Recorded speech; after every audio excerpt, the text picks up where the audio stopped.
Good evening. Thank you for joining us. It is beautiful outside, and you chose to be in here with us, which we're very grateful for. This is now the fourth meeting of the ASE Vision team, I believe. I'm going to be handing the microphone over to John Peacock here in a minute. I wanted to thank everybody for coming tonight, and John is going to set the context, and we're going to be spending the next 3 hours with you. We will give you a break. So with that, John, do you want to... Great.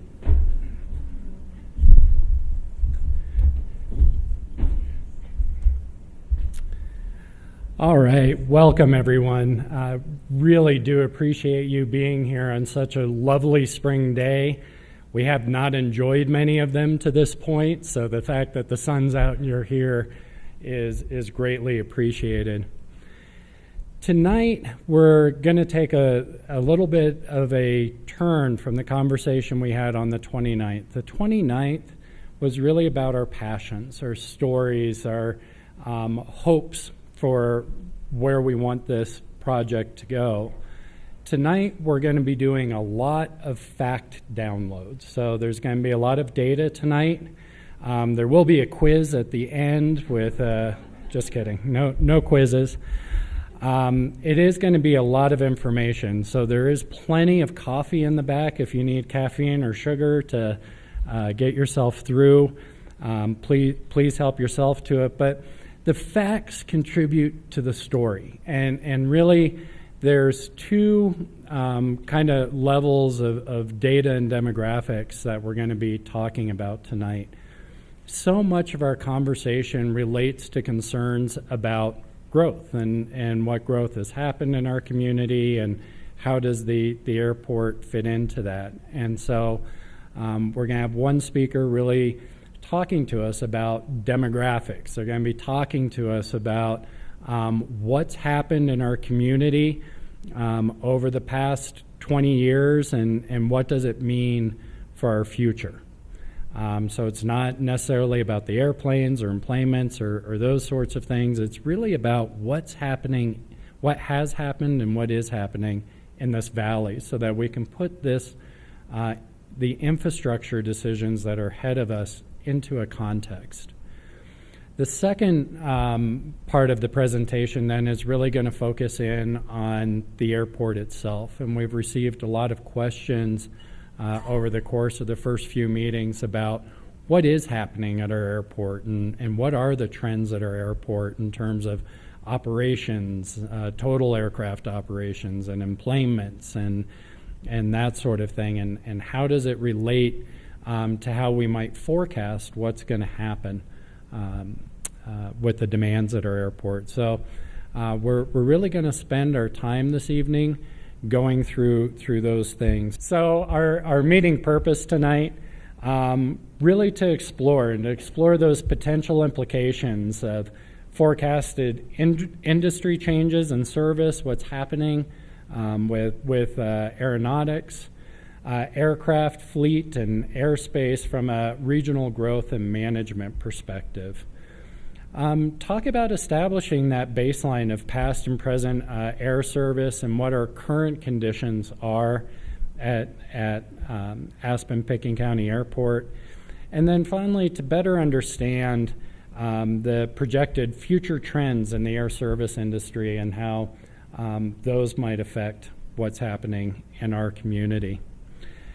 So tonight I'll be introducing our two speakers.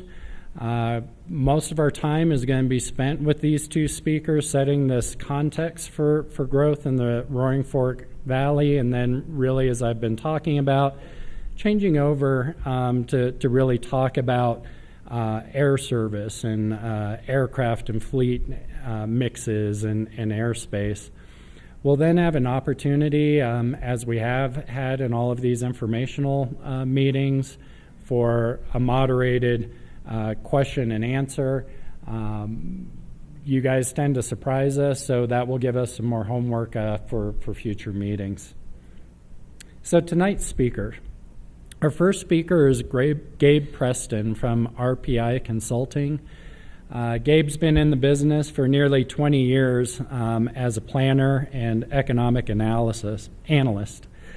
He's led over 200 projects. He's worked a lot in our community, and one of the reasons we wanted to bring Gabe here today is his familiarity with our valley and with our community, and looking at the demographics and the economics and those sorts of things.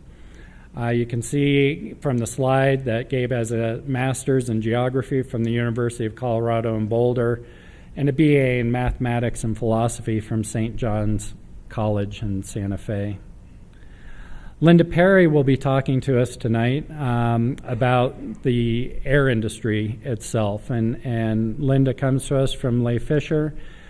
She's been in the industry for 34 years, specializes in economic analysis, aviation demand forecasting, and comparative evaluations of airline services, route networks, and airfares. So you're going to see a lot of where Aspen-Pitkin County Airport fits in, both regionally but also nationally into the air service system. As you can see, she has a bachelor's in economics and government from St. Lawrence University and a master's of economics from Boston College. Before we bring our speakers up, just a couple of announcements.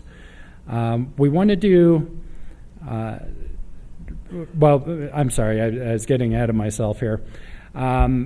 Please visit asevision.com meetings for all upcoming meetings and materials. We do have a few. Thursday, June 6th is the next large meeting, and that's where we'll be doing breakouts with our groups again. We'll be working with our committee leadership to identify any presentations and such. The Community Character Working Group, if you're on that working group, there is a meeting Thursday, May 23rd at the Pitkin County offices from 4 to 6.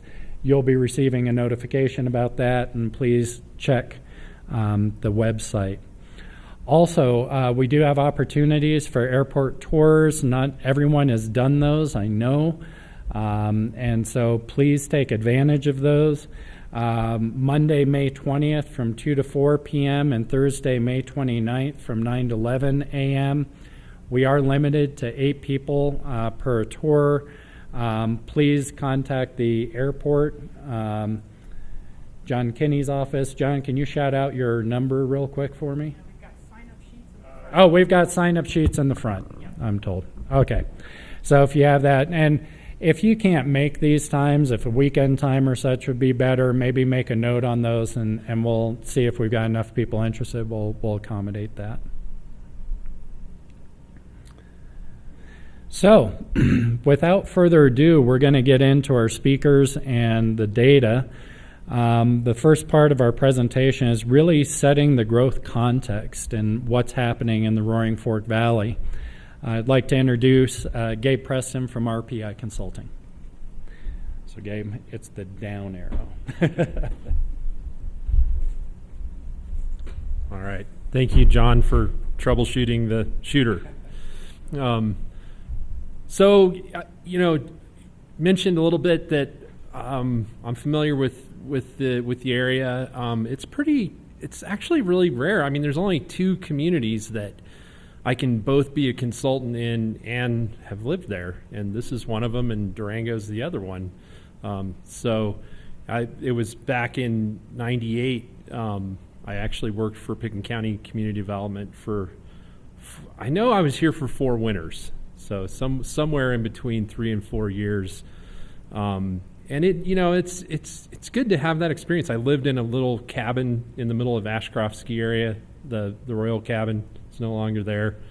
It was the Savile Ryan's cabin when I first moved in there, and so I have this understanding of why people are so passionate about this place, but I'm telling you, I'm amazingly objective as well. I have to be for my job, and so that's what I'm going to do this evening is really show you. It's mostly trend data and sort of snapshot data that helps us understand how what is the nature of all the activity that's going on here, and And you'll see as we get into it that it's somewhat difficult to get exactly at the phenomena and the things that that generate all the activity up in Pitkin County. So we use indicators. We have to sort of use indicators to indicate the amount of activity that's occurring. So that's really the nature of my part of the talk tonight. I always like to start with jobs because jobs, as an indicator, reflect both. These are people, right? So anytime there's a job, that means there's actually somebody working that job. There might be a job opening, that doesn't really get measured. The job is actually somebody working an actual job. So it relates to the population, but it's also an indicator of economic activity. If your business is flat, you're not going to hire somebody. If it starts to get busy, that's when one hires somebody. So, you see job stats all over the place, but it's kind of interesting to break it down. One thing that we learned, and I always kind of wondered about this, is that Pitkin County, Aspen Snowmass Village, not recession-proof, right? So you can see that jobs peaked, one of the other thing that we learned is that it's kind of a delayed reaction, that like a recession will hit the U.S. and we don't feel it for a while. It'll still be cooking. All the projects that were going, whatever was going on will kind of continue, and then it's a couple years later, that's when we start, like when the rest of the nation seems to be recovering, that's when we start to fully recover. Now, it's not all the way true, but you can see here that jobs peaked out in 2008, sort of slowly declined to a low, around 2010, and then slowly grew again at about 1.2% per year. So quite a bit of growth there. That's a few hundred, like before 2008, that's a few hundred jobs new per year, and then after that, it's about 230, 225, something like that. I would characterize that as moderate growth, and particularly after in the recover period, after we sort of bottomed out post recession. One of the things that we know about Pitkin County is that the way housing units are used is different than in a traditional economy, and so one of the ways to look at that is, let's compare housing units to households and look at that over a long period of time. And so there's a big gap here, right, between households and the total housing units. This is not the case in kind of a traditional economy like, Littleton or Aurora or something, or Centennial, where your households are going to be a lot closer to the number of housing units that you have. So there's a big gap here, and we know what that is. That's part-time residences, vacation homes. It's all the kind of other ways that homes get used in Pitkin County here, other than as a place for full-time residents to live. But the important thing to note here is that the spread maintains, it's about the same. Like the relationship between total households and housing units is kind of holding over time. And so another way to look at that is to look at the vacancy rate. And, vacancy doesn't mean vacancy here in Pitkin County. It just means in fact, the way that Department of Local Affairs, our demography office through Department of Local Affairs, calculates that is it's the ratio between the number of households and the number of housing units. So that ratio, what that looks like, that's one of these indicators for how much of the housing stock is being used as part-time residences. We think from a 2006 study where Northwest Cog drilled in, they did two different methodologies where one, they did a survey where they surveyed a whole bunch of residential dwelling units, 1,200 or something like that, a pretty decent survey, and then they looked at assessor records and tried to match the physical address with the address of the owner and where those didn't match. So they actually came up with, they think that, they back then said, hey, second homes are about half of the housing stock. And that's probably true. It's probably, that percentage is probably a little bit higher than what we're showing for the vacancy rate. But I still think that the vacancy rate is the indicator that shows us which direction this is going. And basically, we're right back to where we were in the 80s. So, and there was a little bit of a spike. So, in the 2000s, that vacancy rate was a little bit higher, and there's been some adjustment to that. We could postulate about why that is. There's been some successful implementation of deed-restricted housing actually built here. That's part of it for sure. And then something that second homeowners have been, part-time residents have been telling us for years since, I first started in 1998 is, hey, we're going to eventually move here for full-time. And I think that there's some degree of that happening. We don't really have data for that, but it shows you that this is holding pretty steady over time. In terms of population, we sort of broke this down. One of the things that we always do when we're doing demographic analysis up here is we look at what RAFTA has been.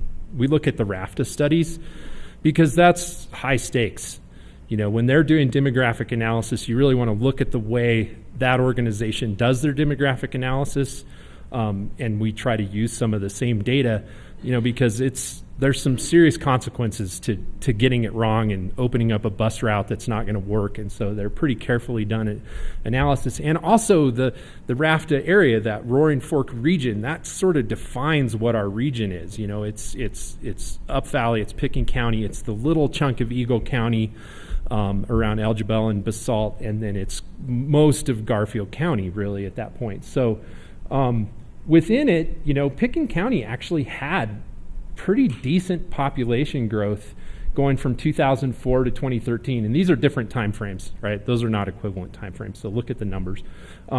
Pretty decent population growth, especially considering that this is pretty much post-recession. Looking at through here, there was probably a little bit of a drop-off in there.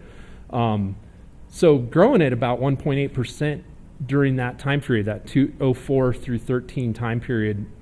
And then since 2013, when things kind of bottomed out, it's been sort of sub 1%. So still same thing with the jobs. It was growing faster before, but post-recession, it's kind of picked up. It's growing moderately. The real growth in the region was in Garfield County, during this time period. Garfield County, as you can see, though, has slowed down significantly since 2013. They sort of had the double whammy of the recession and the oil and gas industry, taking a turn that really hurt a lot of the local communities and the economy in Garfield County. So, that regional growth is important because these are our resident customers for the airport, and our employees and our brothers and sisters and aunts and uncles and all of that. So it's very interconnected. We had to actually do the rest of what I'm going to show you to come up with this particular graphic, but I just wanted to throw it out up front in that when in a busy day up here, there's a lot more folks around than just the people that live here. We all know that. But we've actually been able to gather enough data points to estimate roughly what that is for low season and peak season. So average doesn't actually really mean that much here because it's always waxing and waning. There's peak season and off season, and there's somewhere in between. But on average, you have almost 44,000 people up here on an annual basis. Low season, that drops down to about 34,000. Peak season, which is what this graphic, this is actually, so we got the average low in the chart. This graphic shows you the components of peak population, where we actually, and in this we include commuters because every day you have people coming from outside of Pickens County into the county to work. And those are part of the people that are around that you see downtown that are on the roads and et cetera, et cetera. Your overnight accommodations occupants, this includes both traditional lodging, your sort of professionally managed condo, hotel, short-term rentals, and your rental by owner, your vacation rentals. And then this is peak season part-time residents. Part-time residents mirror the same season as other visitors do. So they're actually, their occupancy is actually quite a bit lower overall, but it does mirror the same kind of seasonality that we see with just overnight visitors that are staying in lodging. So yeah, I mean, up to, somewhere around basically over 50,000 people in Pickens County, mostly up valley, during peak season is what we estimate.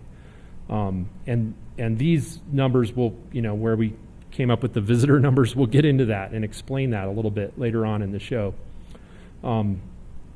beginning right now. So that was sort of the population and jobs in the big picture. We wanted to move into some indicators about what's happening with the visitor market, because as you'll see next in the presentation from Linda, a big chunk, 3/4 or some odd percentage of the commercial passengers at the airport are visitors. So visitation, we know this, right? Visitation and the airport are related on some level, but we're going to explore more about what that is. So skier days, it's actually pretty impressive how well the skier days have recovered. Again, the bottom out, you can kind of see that bottom out in 11 and 12. But skier days have really recovered and have sort of exceeded the numbers that we've seen, in the last 20 years or so. So a lot of success there in terms of building skier days. That's obviously really important economically. And the skiing generates a lot of our wintertime visitation, right? So important indicator. Definitely on the rise in the last couple of years and kind of beyond recovery. Like it's recovery and then some. One of the better indicators actually for how much is going on up here in Pickens County is the flows at the Aspen Consolidated Sanitation District, because that catches it all, right? So this is.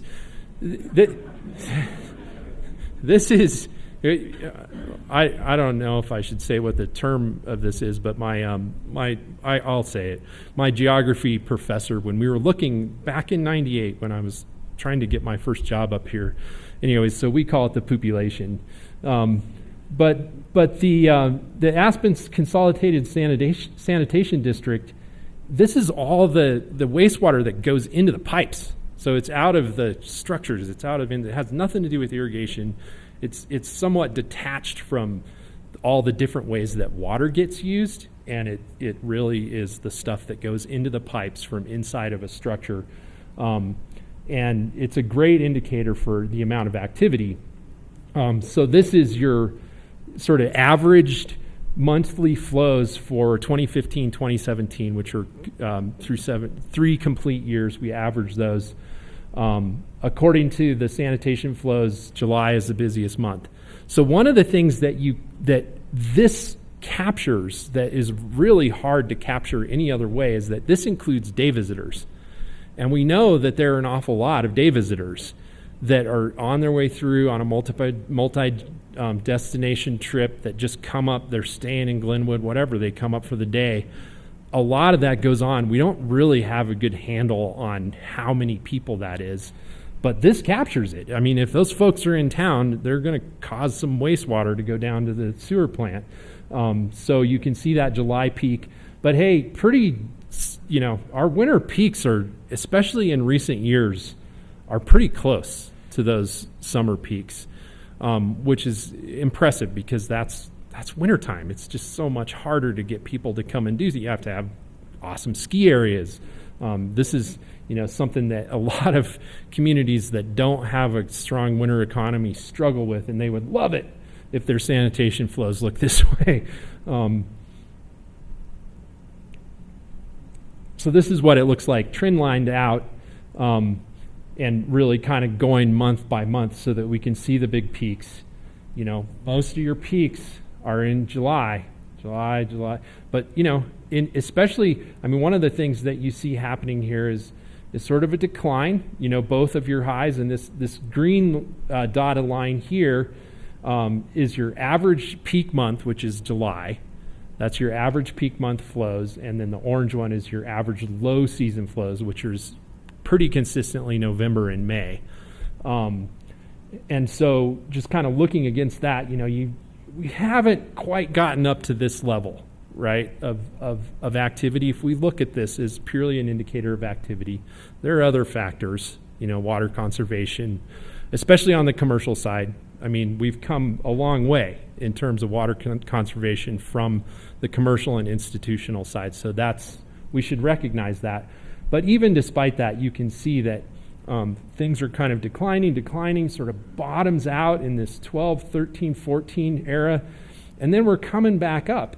And look at this, the January 17 peak almost matched to the summer before. So our January peaks are fairly respectable, and I'd be really curious to see how that works out in the end, because I hear from the old timers that it used to be busier in the winter consistently, and that the busyness in the summer is more of a recent phenomenon.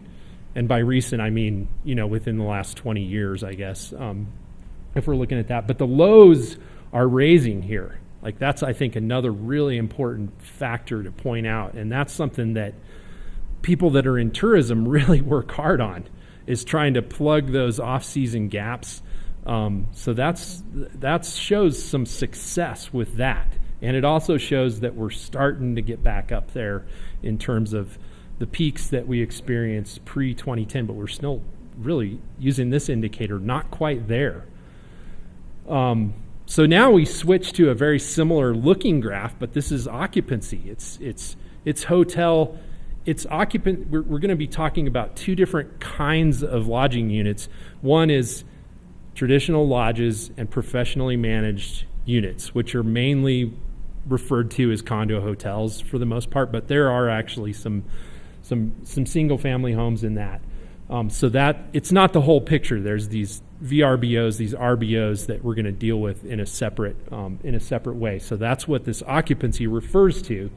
And you can see similar, boy, it looks a lot like the sanitation flows did, except the recession hit right away with regard to occupancy. Like, it was almost immediate. I mean, there you've got January, here you've got May 09. So that it did not take long for occupancy to take a pretty hard hit from the recession.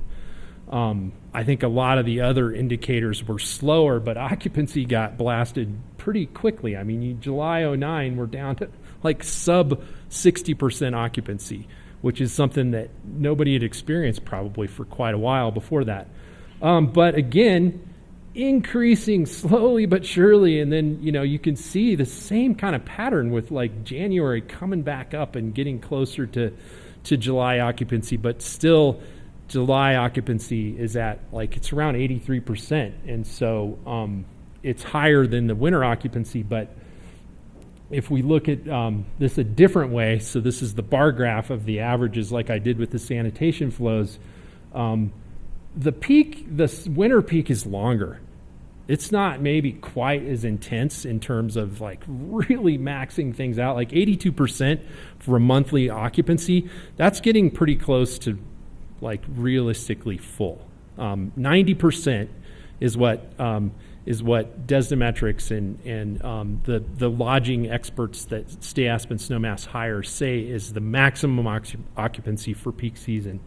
So you're getting close to that in the summer, just close to a full house essentially. But in the winter, a little bit more room to move, but a much longer, more sustained period of occupancy going on, of higher occupancy going on there. So now we're going to talk about inventory, right? So we were talking about like trying to estimate how, you know, what's going on with the number of visitors. Let's talk a little bit about where folks are staying, and kind of break that down a little bit, because that has a lot to do with how many people can be here. So thank you, Stay Aspen Snowmass, for sharing the transient inventory. This is something that this company called Intopia, formerly Destimetrics, I think they might actually still, I don't know how all this works. I think they're still called Destimetrics, but they actually call all the lodges and all the property management companies in the operating up here. Oops, what did I just do? Oh, I just had a spaz attack. Oh, there we go. There we go. Okay, so they actually call all of the property management unit companies and lodging companies and ask them, how many units do you have? How many rooms, pillows, all this information. So it's pretty reliable information. They do it every 3 years, and so we actually have this data back to 2009 now. And before that, we didn't have this. Like, we had occupancy, but we didn't have this kind of inventory data where we actually knew how many units were being occupied. But hey, the take home here is that we're kind of, it fluctuated a little bit here and there, but we're kind of back to where we started in 2009. This is for all intents and purposes, this from an inventory perspective is kind of right after the recession happened. So the recession probably didn't have a lot of impact on this, but hey, guess what? We have not really overall, with Aspen and Snowmass combined, grown in traditional lodging and these professionally managed short-term rentals. Pretty flat. But there's a lot of them. I mean, there's around 4,000 of them. I mean, it's not like we don't have any. It's just the direction is pretty flat. Pillows look the same. So pillows are really important here because, especially with the condo hotels, you can have 3 or 4 bedrooms and a much higher capacity than in a traditional lodging unit like the one I stayed in last night. So, using rough math here, have capacity for about 15,000 guests with your current inventory of pillows. And this is something also that Destimetrics and it actually empirically track this information. So just breaking down a little bit into what and where, what kinds of units and where, these are basically showing you the hotel lodge pillows actually gained. This was counterintuitive to me because there's been a lot of concern about sort of losing lodging, where you just walk in with your luggage. But that's where we gained pillows. We actually lost significant number of pillows in the condominium market, and then gained a few in the private home market. So these are professionally managed side of it. This is your traditional lodging side of it. Traditional lodging gained some ground in terms of the number of pillows. So we don't all the way know why this is. I mean, I think there's probably a way to find that out, but if anybody has any theories, maybe we can talk about it later. Some of it maybe they're listing on those RBO platforms. In terms of where, Aspen gained some pillows, and this is not without trying, right? This is something that both Aspen and Snowmass actually try to do, is gain pillows. But in this same time period through 2018, Snowmass lost some, right? So it only takes a couple of developments to turn these trends one direction or another, but this is kind of comparing 2009 to 2018 with the data that we have. This is the direction it's gone lately. In terms of the kinds of units, this is good news for a guy like me who likes to go on little ski trips with his family. There's been an increase in economy and moderate units as an overall proportion, but you're still half deluxe accommodations. So expensive, we know that. But some of this stuff is it's not an accident. These are things that communities and tourism leaders have been actually trying to do. So I hope that it's viewed as good news for some folks. One of the things that these guys at Destimetrics do is they ask the property managers when the thing was built. I think that's how they must get this information. But it just shows you, I mean, we don't, you know, I haven't really vetted how they do this, but the take home, I think, is significant in that most of this stuff was built, you know, over 20 years ago.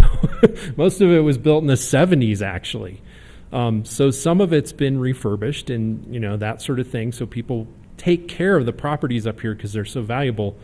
But at some point, you know, this part of the inventory is these buildings are going to run out of life. So it's just something to think about long term. And a lot of redevelopment has been, I know more about Aspen than I do Snowmass Village, and there's been quite a bit of redevelopment of lodging in the city of Aspen, and I think we'll see more of that as time goes on, just because of the age of the units. So we had to, the last time we tried to do this kind of work, we didn't have any reliable information on rental by owner, and we were able to get that. As of January this year, actually, this company called AirDNA has this information, and it's worth keeping track of from here on out because it tells us what was before just this room full of smoke in terms of these rentals. And so it's a whole different, we have to talk a little bit of a different language here because the difference is, like, so if you have a hotel, you know the hotel's there, and it's either, if it's open, it's open. You walk in and you book it and it's there. A rental by owner, they can be open whenever they feel like it. They can list it, they can unlist it, you know. So it's kind of up to the owner when it's listed and when it's not listed. So there's a bunch of different metrics that we have to look at. The listings are basically if the thing was listed at all during that month, it counts as a listed unit. If it was booked at all, that's a booked listing. And then room nights is another part of it. So the room nights, they total those up. And the listing nights, that's another part of it. So that we have to kind of add that in a month. Listings is one thing. How many nights were units listed, right? So those are listing nights. It's a multiplication thing. Maybe if we get into it, it'll help a little bit. But so back to the data source, they didn't have VRBO involved. That's part of why this stuff is kind of recent. They've been tracking this stuff for a year, but they only had two of the major platforms. They only had Airbnb and Home and Away. So when we still only have this data all the way up through June of 2017, I think is when they started collecting, including the VRBO data. But, even with that said, with these two major platforms, there was a serious ramp up of supply. So these are your available listings. And then the bookings, as these things came on the market and became available, sort of increased at the same rate. So this just shows you, like, we went from this, where you've got about 250 units on the 300 units on the two major platforms, to this, where we've got, over 1,000 units in over a period of just a few years. So the reason that people said we got to figure this RBO thing out is because it was taken off. So then we get into, I got the lesson on the dot and everything. So looking at occupancy for that same time period, it's the seasonality is very similar. Although winter and summer seem to perform about the same, the occupancy is overall lower. And the occupancy it's available nights, it's booked nights over available nights. So it's calculated the same way that the lodging occupancy is calculated. It's just lower in general. But then we get into the better data, starting in June of 2017, where we actually have all three major platforms, and we have a more complete picture of the data. But you can see right in this period, this time period here, the market sort of starts to adjust. So this is your trend line on booked listings. So these are the number of listings that were actually booked, and they're holding pretty steady. I mean, you've got seasonal fluctuations as always. But the supply is actually sort of declining. It's kind of going down. So the market's adjusting a little bit. But we already saw on that last slide that this is an incredibly fluid market, so it can respond to demand. I mean, that's what we're witnessing here. We're witnessing, wow, this new product, this new market, you can list it online, et cetera, et cetera. Bam, it takes off, and now we're kind of seeing it adjust a little bit. But, these are actually significant numbers. It's not the big kid on the block is still the traditional lodging and the professionally managed units, right? These haven't taken over that, but now they're a real player. And again, the occupancy, pretty strong occupancy, and your summer and winter peaks are about the same, but your off-season occupancy for RBOs is higher than your other kind of lodging, than your traditional lodging, your professionally managed units. I don't quite understand why that is. Maybe the prices go down, prices get really good. But the high season occupancy, you just don't reach that 83% that you reach you don't reach. It's 75 in the winter for traditional lodging and professionally managed units, and 83 in the summer is your average occupancy. So your occupancy never quite gets cranked up that high, but still, that's 2/3 occupancy. That's people are obviously using these units. And then we have to kind of do some math. So we have to figure out, okay, how do we compare this kind of available supply and demand to what we have for traditional lodging? And the way we do that essentially is to calculate average daily room nights per month. Right? That's kind of how we have to do it. The occupancy data that we have is monthly. So we did some math to sort of, and it flattens out some of the peaks. But you can see that available room nights. So, basically, if we're thinking about this, that the way that other lodging analysts look at RBOs is a room night is the same thing as a pillow, essentially. So you never really, what they're saying is basically most people don't totally fill up every single bed and every single pillow in a vacation rental. So this is, we're making some assumptions here, but a room night if we think about that as a room night equals pillows, you're reaching supply levels of almost 4,300 available pillows on average during the month. At a given time, 3,600. And the supply is, it's lower. The booked room nights are significantly lower than the supply. So there's some room to absorb available supply right now in that market. So just kind of taking this stuff in for a landing, I guess, we've got, the first thing we want to think about is how many people, so sort of deriving part of that first graph that I showed you. How many people are here in that sort of overnight visitor capacity, and where are they staying? What we came up with is that during peak summer, just under 15,000 are staying in those professionally managed units and traditional lodging, but the capacity for RBOs is around 2,200, so that's a significant chunk of it. Still, your big kid on the block, right? It's not like RBOs have overrun it. It's just that now they're a significant part of the picture. Peak winter is just a little bit lower than peak summer in terms of in just looking at 2018. So we looked at occupancy and we looked at available units to calculate, okay, how many people were actually here during peak summer and peak winter. Peak summer, about 17,000 people here in 2017. Peak winter, about 16,300. So very, very close. Low season, you have about 6,000 visitors. That isn't bad. 6,000 visitors in November and May. That's how many visitors we have here right now. 6,000. That's what this estimate tells us. That's pretty good, considering how hard it is to get people to do anything in November and May. Capacity-wise, so I was showing you what we think are actually here. This is what the capacity of all that lodging actually is.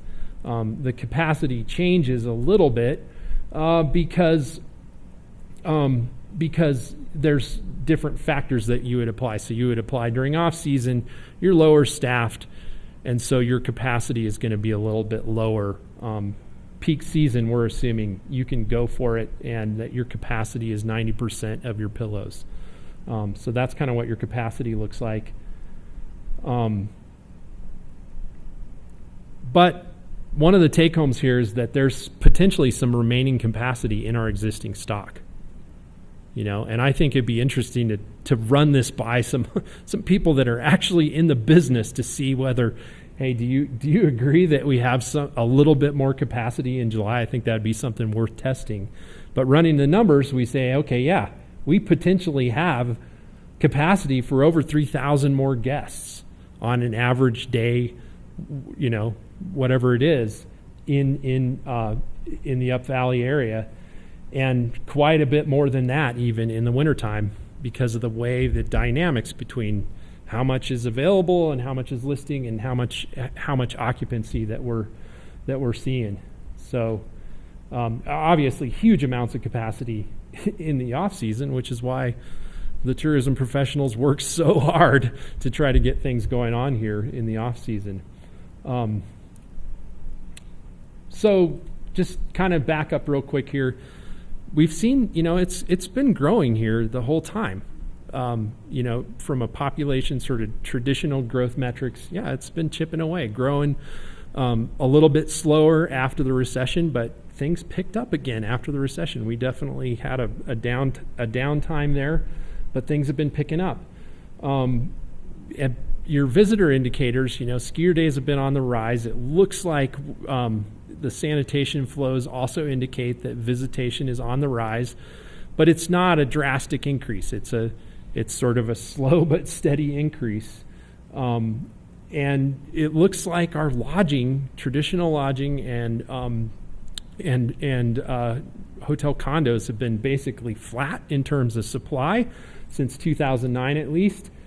The RBO market was really dynamic at first, but from what we can tell, it's sort of adjusted and leveled off. But one way or another, if you add all this up, low season you got about 34,000 people up here, and high season, peak season, you got over 50,000 people, 53,000 people. But maybe some additional capacity within the existing stock.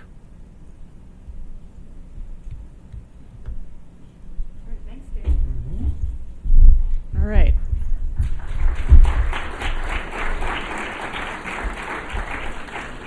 All right, so a lot of statistics here. We are going to take a 15-minute break, and when we come back, Linda Perry is going to marry some of the statistics that you heard from Gabe up here about growth in the valley and marry it with the forecasting approach that we do at Aspen-Picken County Airport. She's going to give you the context of forecasting and the region that is the service area for Aspen-Picken County Airport, and we're going to try to match these two concepts together. So 15 minutes, be back by 5:20, and we'll see you for Linda Perry's discussion.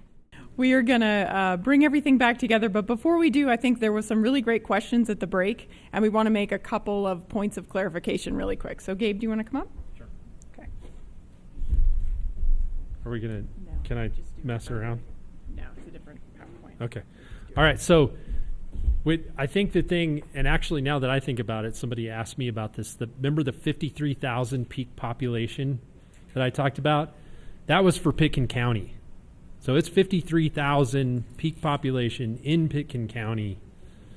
And that first graph that I showed, the components of peak population with the 17 grand visitors and all that, that's in Picken County.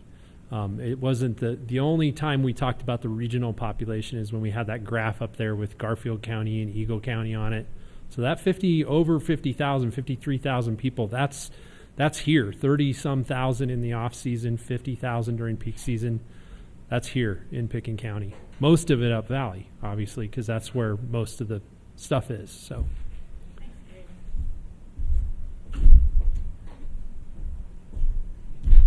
And our next speaker is Linda Perry from Lee Fisher. She is our subject matter expert on all things forecasting and air service. Come on up.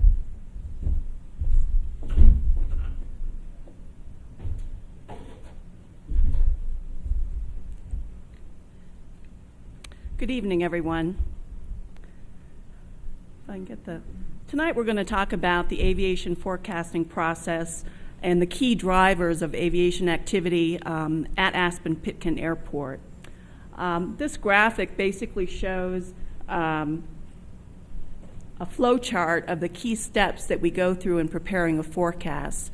And this adheres to the guidance that the FAA provides in terms of how forecasts should be prepared and what they're looking for when they review and approve a forecast. So obviously the first thing that we're doing is collecting data, and Gabe provided plenty of that during his presentation, and we'll take that and run with it. We also, as part of this, use a number of different analytical tools to prepare the forecast, trend analysis, econometric analysis, and so forth, whatever is appropriate for the airport that we're forecasting.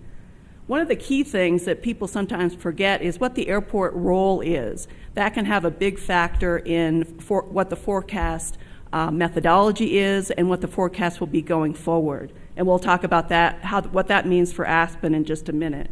And then once we collect all this data, we need to decide or define what the key drivers of passenger traffic are. Because what those key drivers are and what we expect those key drivers to be in the future are what feed into the passenger forecast. For example, if we think that the number of hotel rooms, the lodging supply, is a key factor in driving Aspen-Pitkin Airport passengers, then we need to know what we think the future supply of lodging is going to be down the road, because that will affect the passenger traffic at the airport.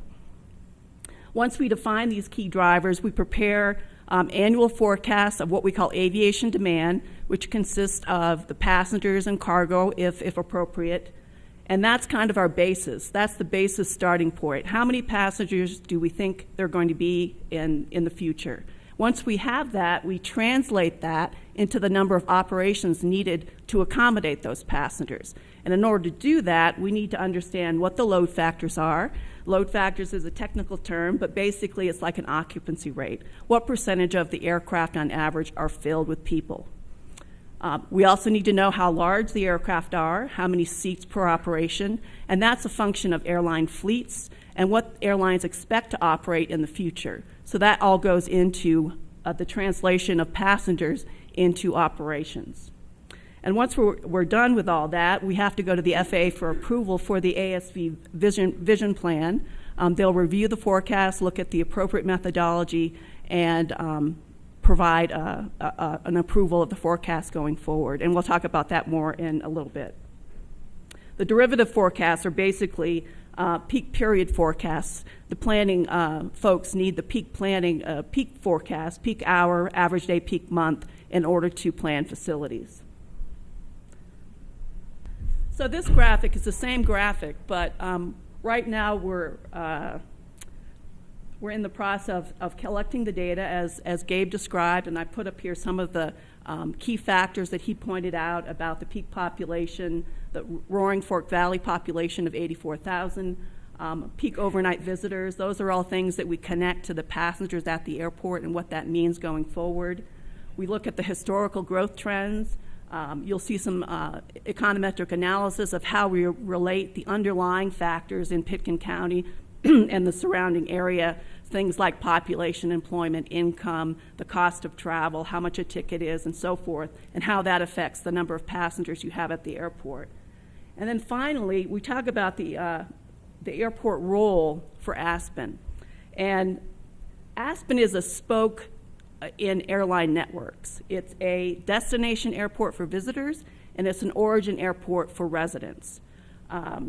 And it's a spoke in airline networks because all of the flights, as you'll see later on, feed into an airline hub such as Denver, Chicago, Houston, and so forth. You don't have any point-to-point service from Aspen to, say, Orlando for people who want to go to Disney World. So it's the role of the airport is very important in understanding the forecast. If we were forecasting for a connecting hub airport like Denver, we'd have to understand the airline plans for connecting traffic, what aircraft they're going to use for that, and so forth. So it's a lot more complex for a connecting airport like Denver. So it's important to know the roles.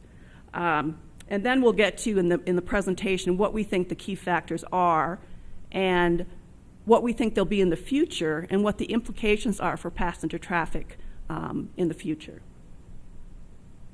So the first thing that Gabe talked about is the airport service region. The Roaring Fork Valley has 84,000 people. The overall airport service region here is defined as the 3 counties of Eagle, Garfield, and Pitkin. And those 3 counties together today have a population of 134,000. So that's kind of the overall population base.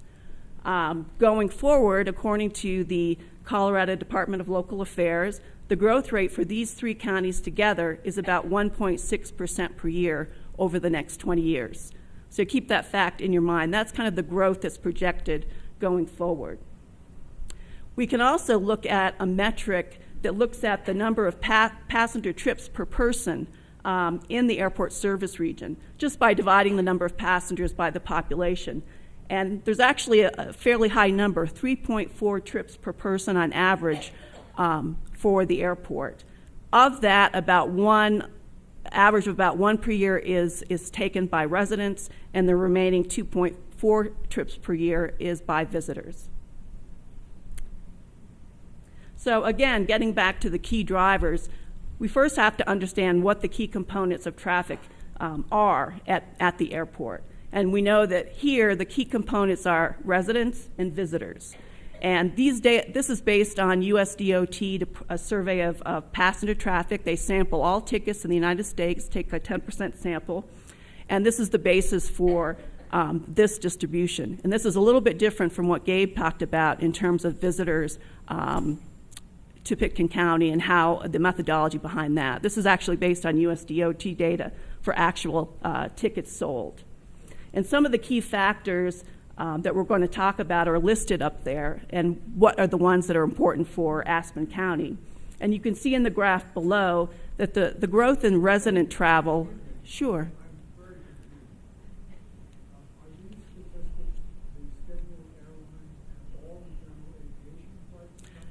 Just the commercial. Not in these data, no. No.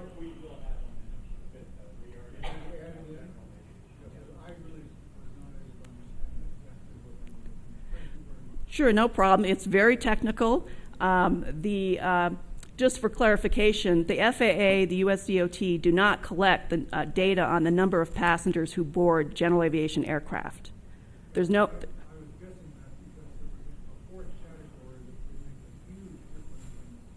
Yes.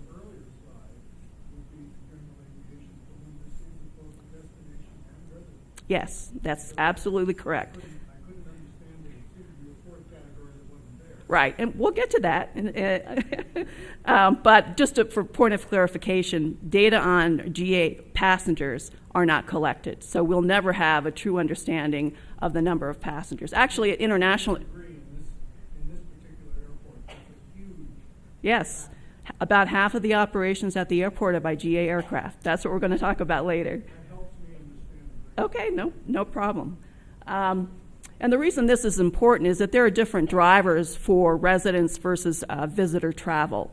And as you can see in the bottom graph, the growth in resident travel has been fairly constant at about 3.5%, while the growth in visitor travel has varied, with stronger growth in the 2010 to 2018 period, bumping up to about 3%.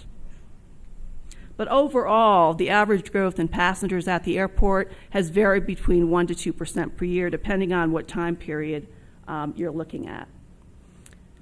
So we're going to talk about the key drivers of, and this is commercial airline traffic that we're talking about here, what the key drivers are. That's the key, one of the key demand drivers that we need to define for the FAA. And the FAA's forecast guidance dictates that we identify what the causal factors are for the growth. So we have to understand what's driving the growth at the airport. Is it the number of skiers that come here? Is it the underlying economics? Is it the cost of a ticket? What is it that drives the growth? And the graph on the right shows some historical growth rates for Pitkin County Airport compared with some other resort destination airports.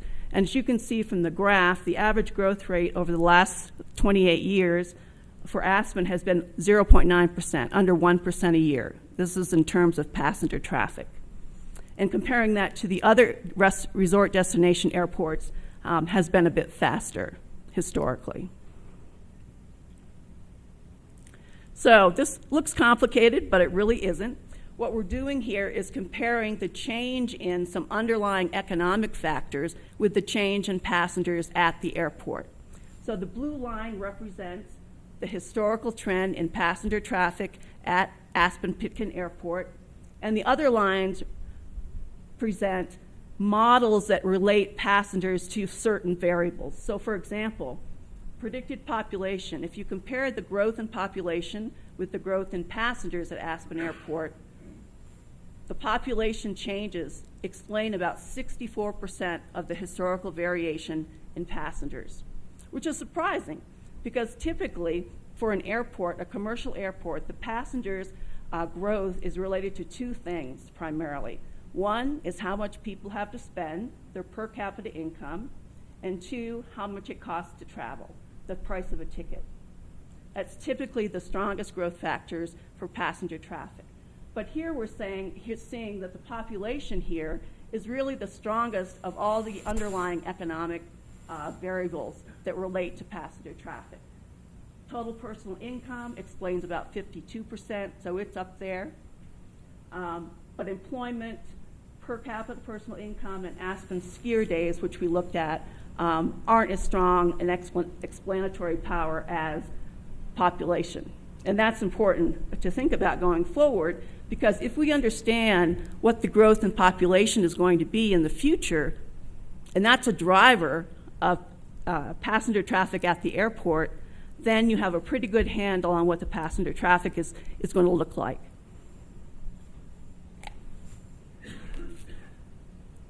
Now, the US DOT has data on average fare for the airport in particular. These are data for Aspen Airport, and also has data on a thing called yield, airline yield.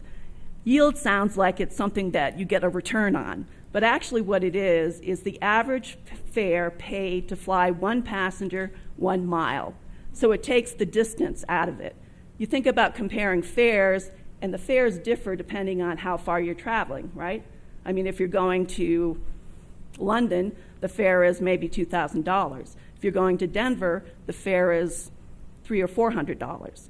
So the yield actually breaks down the fare and removes the distance because it's looking at a smaller metric. It's looking at how much it costs, how much people pay to travel 1 mile. And in this case, the airfares, the yield, the fuel, we looked at all of it, explains very little of the trends in traffic at the airport.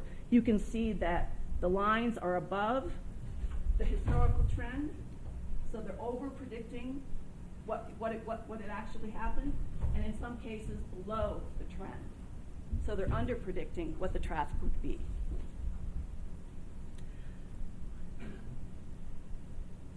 And because snowfall is such a big factor here for the residents and also for the skiers, we also took a look at what the relationship between the passengers at the airport and snowfall, thinking that snowfall for residents might mean that they travel less, and more snowfall for visitors might mean that they travel more. But what we found is there's really no correlation. It really doesn't explain much of the trends in historical passenger traffic. When we combine it with other things, like population and personal income, then it increases the amount of variation that it explains. So at the end of the day, when we ran through all these permutations of different combination of variables and what explained most of the trends in passenger traffic at Aspen, we came up with a model with population and airline yield, or the cost to transport one passenger 1 mile, a cost of travel variable. Those are the two key things that seem to explain most of the historical trends in passenger traffic. So if we understand what those variables will be in the future, we can use those independent forecasts to help us forecast what passenger traffic at the airport will be. And that's one of the requirements of the FAA forecast guidance, is that you have a solid statistical basis for which you base your passenger forecasts on. You don't just pick a number out of the air. There has to be explanation of the causal factors that drive passenger demand at the airport. So moving on to airport role, I mentioned earlier that the role of Aspen is as spoke in the airline hub networks. So all the traffic, all the service, nonstop service from Aspen goes into a major connecting hub of a major airline. And obviously United accounts for about almost 70% of the traffic here. The graph on the right shows that the nonstop flights from Aspen has increased over the last 8 years. In 2010, most of the service was to Denver, and since then, more service has been offered to various other airline connecting hubs. And you can really understand what it means to be an airline connecting hub by looking at their route maps. You can see Aspen in the blue, and then all the other yellow markers are United Airlines hubs. And Aspen has service to 5 of United's 7 hubs. The only ones not served directly from Aspen are DC and Newark. And the graph on the right shows what your average daily departures are here by airline. How many average flights in the peak month does United provide? How many does Delta and American?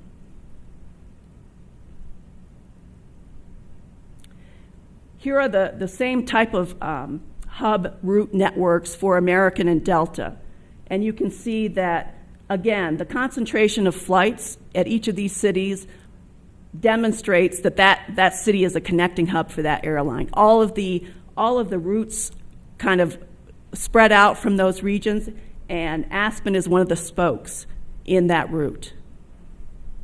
Now, the key thing about all of these is that Aspen is served by 3 major airlines, American, Delta, United. But SkyWest Airlines is the regional carrier for all of those airlines. So essentially, the service provided at Aspen is by one airline, is by SkyWest Airlines. And so it's important to understand what regional airlines, how they operate, how they contract with the major carriers like American, Delta, and United, and what it means for service in the future for Aspen. And one of the things that has been a challenge of late is the number of regional airline pilots. Over the last, since 2000, more than 130 airports have lost service, in part due to the regional pilot shortage, but also in part because of changes in the mix of aircraft, which we'll get to in just a minute. But the pilot shortage has come up because it used to be that a lot of pilots were trained in the military. And then they come to commercial service. But for regional airlines in particular, the pay until of late was very low, maybe $50,000 a year for a pilot. But they weren't getting any pilots. They weren't getting enough pilots to fly the aircraft. So you'll see ads, if you go to their websites, you'll see ads like this: signing bonuses, increase in incentive bonuses, and things like that. Because without the military training our pilots, they have to pay for the expense themselves, which is quite expensive for a pilot, $100,000 or more to get the training and the number of hours that you need to fly.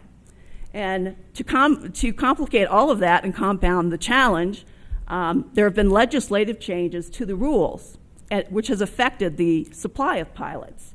In 2009, the hours flown for new pilots increased to 1,500 hours from 250. Well, that's quite a bump, and that left a lot of pilots with not enough hours to fly. In 2010, the duty time rule decreased to mitigate pilot fatigue. It actually came about, I think, as a result of a crash of a regional airline, and that also reduced the supply of pilots. The only thing that's offset that in recent years is they increased the mandatory retirement age from 60 to 65, which has helped offset the decreasing supply of pilots. And you can see in the graph below that since 2010, we've lost 24,000 commercial pilots in the U.S. That's a lot of pilots to lose. So the next section just looks at the historical traffic at the airport, and this one in particular relates the historical traffic with the trends in average domestic fare. And the reason this is important is because you can see, particularly in the later years, in the last few years, the average airfare has continued to increase. And yet, at the same time, the number of passengers has had some dips and valleys, but it too has continued to increase. And the reason this is important is because it suggests that the passenger traffic at Aspen is somewhat insensitive to fares, that they'll pay the fare to take the trip. There may come a point where that's no longer the case, but at least in recent years, we see that in the data. This slide shows the busiest 10 markets for Aspen. Most of these happen to coincide with some of the hubs that airlines operate that provide nonstop service to Aspen. But for each of the 10 busiest destinations, the only one that's experienced a loss in passengers since 2010 is Denver. And at the same time, the average fare to each of these top 10 busiest markets has increased. And the significance of this, and looking at this historically and going forward, is that fares typically are inversely related to passenger traffic. That is, as the fare goes up, the passenger traffic goes down, and vice versa. So the question is, how much longer will these fare increases go, and at what point will they have a negative impact on passenger traffic growth at the airport? Seasonality, Gabe talked about that earlier. Definitely seasonal trends at the airport. The first 3 months of the year account for roughly 15% of annual passenger traffic. That's a high percentage for an airport. Typically, the peak month for most airports is about 9%. But because you have a strong visitor season, winter season here, that's why these numbers are so high.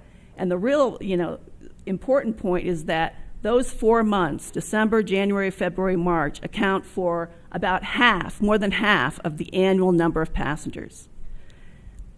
At the same time, we talked about the seasonality of visitors and occupancy rates that Gabe talked about earlier.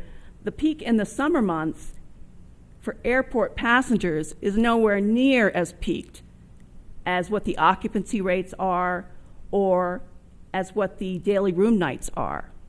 So whatever the summer traffic is being driven by, people aren't coming through the airport for that travel, at least these data suggest.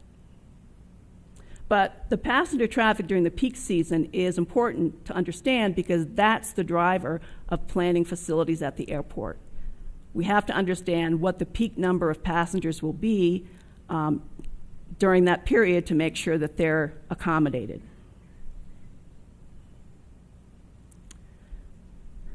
As I mentioned earlier, one of the assumptions we have to make to translate passengers into the number of operations for the future is how large the aircraft will be, what the average seats per operation will be. And that's a function of what aircraft airlines have in their fleets and what they expect to have in the future. At Aspen right now, all of the aircraft are what's called Group 2. And the airplane design group designations basically reflect the tail height and the wingspan. So in the earlier years, up to about 2012 or so in here, the gray bars, those were the Q400s that were operated by United, which had a a wingspan of 85 feet. So that put them in this category, Group 3. But today, most of the flights, or all of the flights rather, are operated by the CRJ 700, which is a Group 2, because its wingspan is in the Group 2 category. I think it's 76 feet. So again, today, Aspen has all Group 2 aircraft. The thing is that the Q400 and the CRJ 700 carry the same number of seats. It's the same number of passengers, the capacity for to carry passengers at the airport.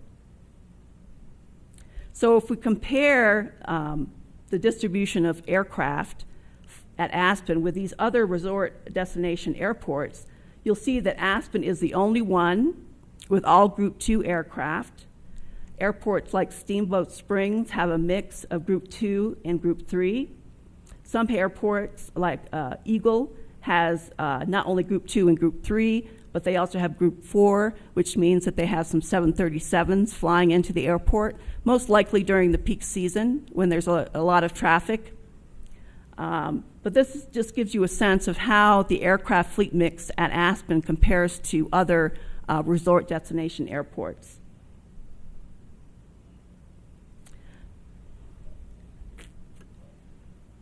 I mentioned earlier that the service at Aspen, although linked to the major carriers, is provided basically all by SkyWest, which is a regional airline that contracts with the 3 major airlines. And this table basically summarizes the aircraft that they have in their fleet, how many, what their seat configuration is. You can see that the largest aircraft is 76 seats, and that has to do with a lot of the pilot scope agreements in their contracts outsourcing to regional airlines. They can't operate aircraft with more than 76 seats. That's part of the pilot contracts. We also see here the average age. You can see that the CRJ 200s, which a lot of airlines have gotten rid of over the last few years, are an average of 16, right now 16 years for SkyWest fleet. Typically, a narrow-body, wide-body aircraft has a maximum useful life of 25 to 30 years. If the airline really likes it, it's like your car that keeps running and you don't want to get rid of it because you'd have to buy a new one, they keep them beyond that. The DC-9, I think, went to 34 years useful life on average because it was such a good aircraft. For the regional aircraft, the smaller aircraft like this, the useful life is typically lower. 15 to 20 years, it depends on the airline, depends on the aircraft. The CRJ 200 in particular was not fuel inefficient. There were more fuel efficient aircraft coming online, so airline replaced them with those. It was a high maintenance, high cost to operate. So I think the range of maximum useful life, this is about it, 16 to 20 years for the regional aircraft. You can also see that SkyWest, in combination with the major airlines, has orders for 12 E-175s. Now, an E-175 is a Group 3 aircraft, so it still carries 76 seats, but it has a larger wingspan. They also have orders for 15 CRJ 900s, also with 76 seats. More modern aircraft being produced. So this gives you a sense of the average size of aircraft that are operated by these regional carriers and why. And part of it has to do with pilot contracts, the scope in their contracts. General aviation. As I mentioned earlier, general aviation accounts for about half of the operations at the airport. The pie chart on the left, whoops, I didn't touch anything. Oh, there we go. It's basically the number of based aircraft that's provided by the FAA count. And you can see that the aircraft based at the airport, about 71% of them are single engine. They do primarily, I would guess, touch and goes, local flying around the airport. But as you all know, there are a lot of high-performance business jets at the airport. So the graph on the right, the bar chart, shows what those aircraft are. So in 2018, of the general aviation operations performed at the airport, about 21% of those operations were local operations performed by aircraft based or around within the visual site of the airport, but the rest were what we call itinerant, meaning they came from other places outside of the region. And the types of aircraft operated, some of them are Group 3. Some of these business jets are Group 3 because of their wingspans. But they're all high-performance, state-of-the-art type aircraft. And we get this data from the FAA, from the flight plans that the airlines file with the FAA for their itinerant operations.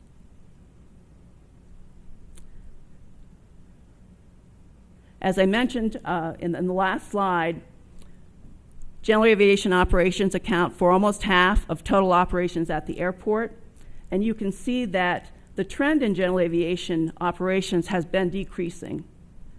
That's consistent with what we see at other airports throughout the United States and the trend nationally.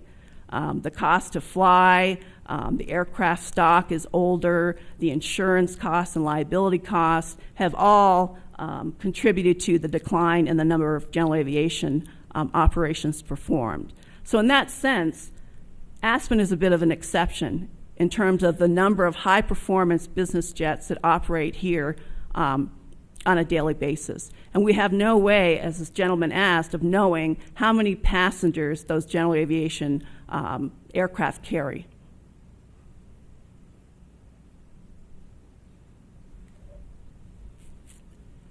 So this last part is an important part because it gives you a sense of what the forecast might look like. The FAA prepares a forecast for each airport in the United States. It's called the Terminal Area Forecast, or TAF, T-A-F. And the reason they do that is they use it as a basis for projecting employment, a basis for projecting the number of air traffic controllers that they'll need, and so forth. But about 20 years ago, the FAA decided, when there was a lot of growth in the United States, that they were going to use the TAF as a way to keep airport operators in check in terms of the development, the facilities they constructed at their airports.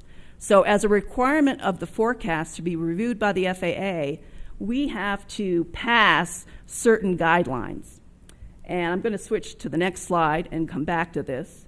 The guidelines are that in the first 5 years, the planning forecasts that we come up with have to be within 10% of the TAF. And in the first 10 years, our forecasts have to be within 15% of the TAF. So what you see here is the blue line is the TAF for Aspen. This is what the FAA has said this year, that Aspen will have 318,000 in-plane passengers roughly by 2038 in the next 10 years. So that's the blue line. The green line is the allowed variance above the TAF. And the red line is the allowed variance below the TAF.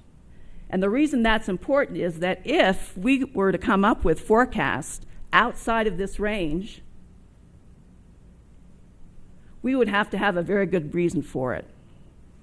We would have to have a letter from an airline saying that they were going to add service, some structural change to the traffic at the airport.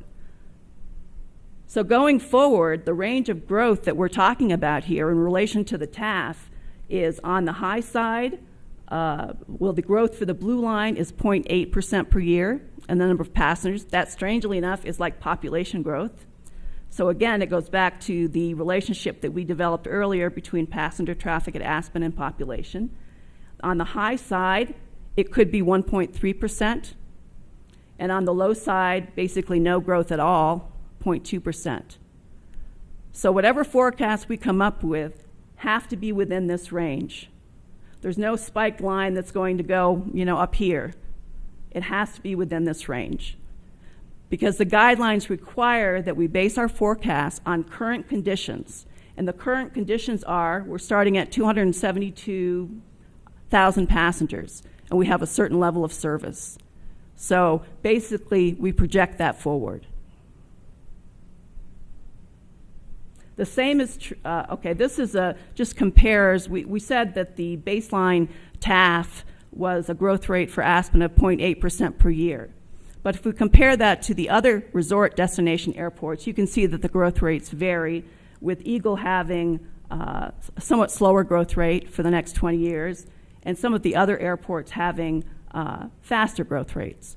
So it all depends on the character of the airport, the current conditions, what the airlines are flying, that drives these growth rates. We also have to do the same test for commercial aircraft operations.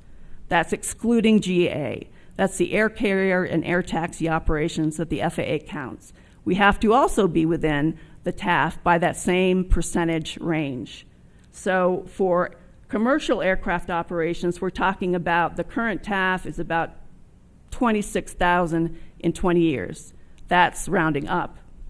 From a basis of about, I didn't put the number here, but it's about 22,000 in 2018.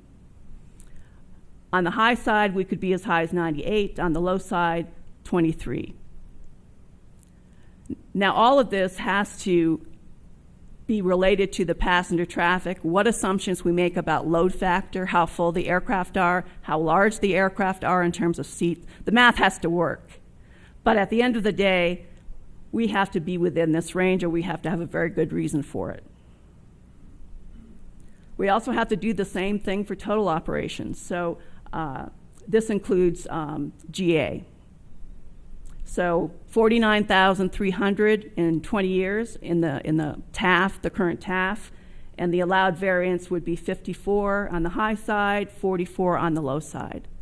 And that's kind of the path forward. The forecasts that we submit to the FAA have to be based on a strong analytical base, defining the causal factors that have driven growth and are expected to grow growth in the future. So there's no pie in the sky, type of forecast. They have to be based on the data. And this is just the TAF for GA operations from the split out here.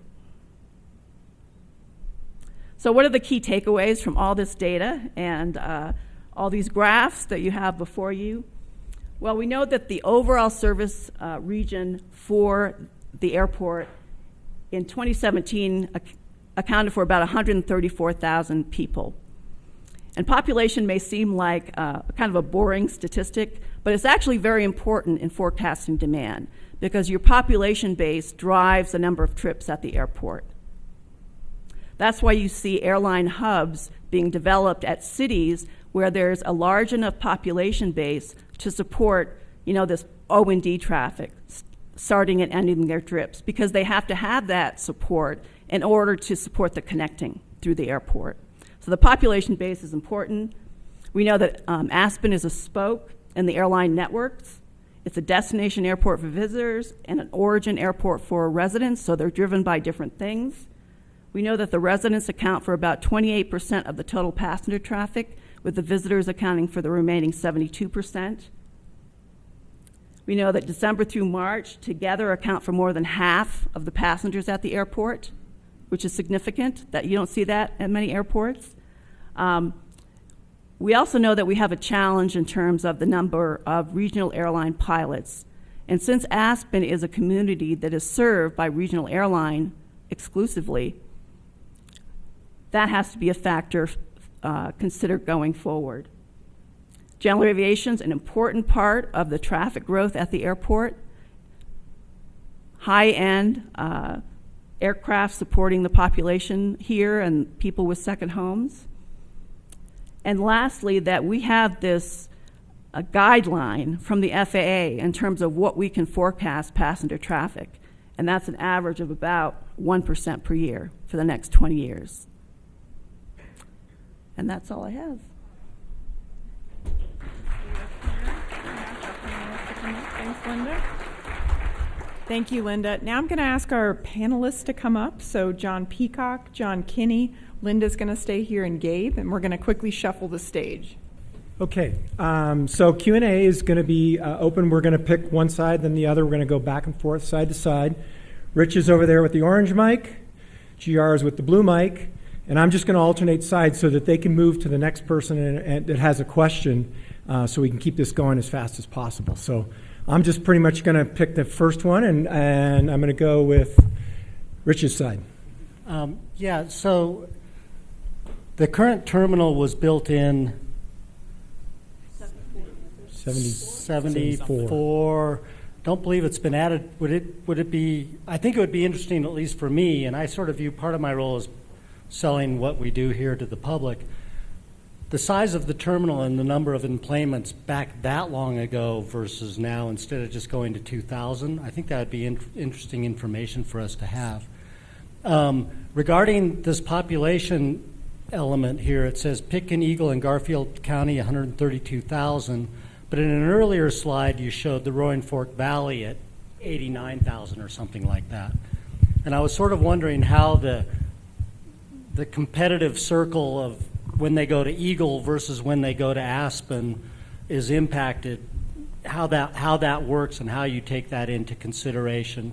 And again, if you would provide if you have the data that would go back to the existing terminal that when it was built, that'd be awesome.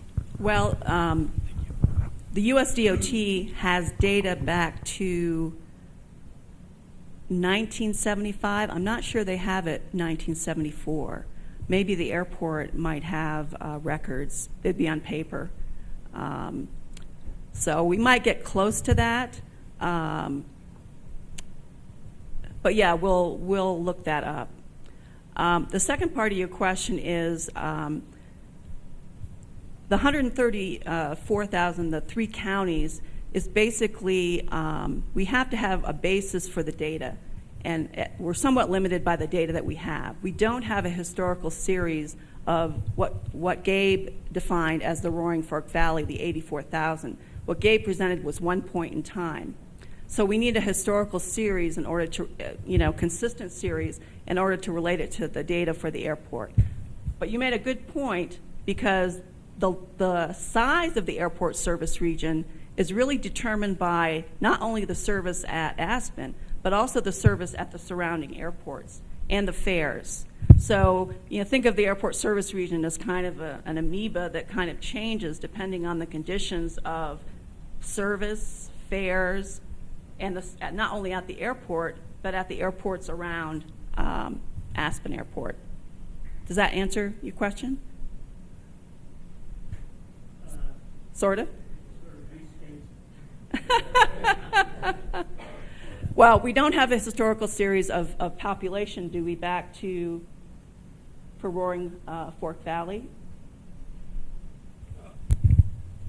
I mean, one of we're getting into some weeds here a little bit, but one of the problems is that the Census Bureau changes their block groups over time, and that's always kind of a pain, because they'll change. You'll be so. I think it's kind of doable to take that. So we went back to 2004 with the trend line in the Roaring Fork Valley. I think that's probably doable. We could actually go into RAFTA's libraries and maybe find some older RAFTA reports that use, basically from Aspen to Parachute, which is more or less the Roaring Fork Valley region as we look at it. But I think one of the issues is we have the information on the 24 versus the percentage of passengers that we think are flying locally, but we don't know exactly where those passengers live. We know that they went from here to somewhere else and then back again, but we don't know, that piece of information is something that we don't actually have. When there's somebody in that 28% that we're saying are locals flew out of here, we don't know exactly where they're from in this region. I don't know how you would get that other than intercepting people at the airport and asking them where they're from. Yeah, typically that type of data is from a passenger survey conducted at the airport, and you have to do it consecutively. You have to keep it up in order to have a consistent data series. And The thing about going back to getting Roaring Fork and kind of pulling it from different data sources is that you're probably not going to have a consistent data series. And after you go through all that effort and you try to relate it to the passenger traffic growth, you're not going to get a very strong relationship. That's why typically we, and the other thing related to that is we want forecasts. We want independent forecasts of whatever drivers we've defined as being important, such as population. We want independent forecasts of those drivers because that feeds into what the passenger traffic is going forward. So if, as DOLA forecasts, the population of the 3 counties is going to be about average 1.6% per year over the next 20 years, that's an important independent source for the forecasts. We're not cooking the books here. We're basing it on somebody else's projection, knowledgeable projections of the region and what the growth will be. Blue microphone. Hi, I'm Barry Vaughn. Digging a little bit more into this population issue, the Roaring Fork Valley, as I understand it, stops at Glenwood Springs, and we've only got 17,000 people in Pitkin and maybe about 8,500 in the Roaring Fork part of Eagle. And I don't think there are another 50,000 people living between Carbondale and Glenwood, at least not yet. So how far down does the quote-unquote Roaring Fork go in as you've defined it? When we think about the Roaring Fork Valley and what the region is, I always, and this, I think a region is not a set thing. It's sort of based on the analysis that you're trying to do, but we always look at the way that RAFTA identifies the region because that's the day-to-day, because RAFTA serves, that's day-to-day transportation, and so it's kind of an objective measure of, hey, this is actually economically related on a day-to-day basis, and basically it's from Aspen to Parachute, which includes most of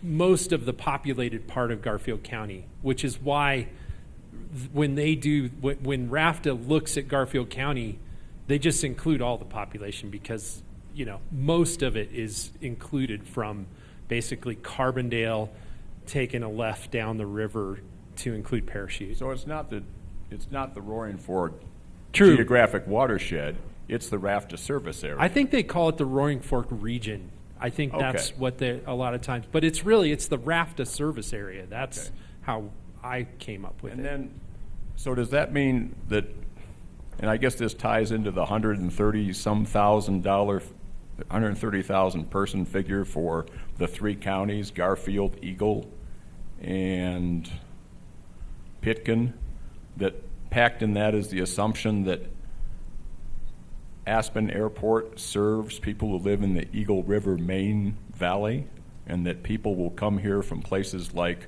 Wolcott or Edwards or Avon or Eagle or Gypsum to fly out of the Aspen spoke to the Denver hub or elsewhere, and the same assumption applies to people who live down in Rifle and Parachute and Glenwood Springs, that they're not going to go to Junction or Denver or Eagle, they're going to come up here?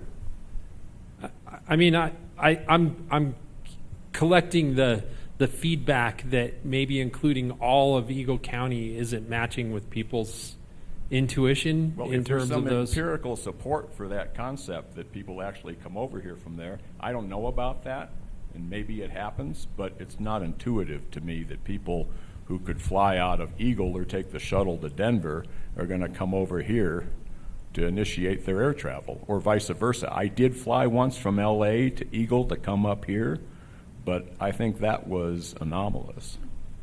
I mean, I think that's important input for us to understand. Okay, thank you. Rich didn't catch up. Yeah, if you could let us know your name and which group you're into, that just so we can Yes, keep Jay track of it. Hughes, and I'm on the Vision Committee. Thank you. The Experience Committee.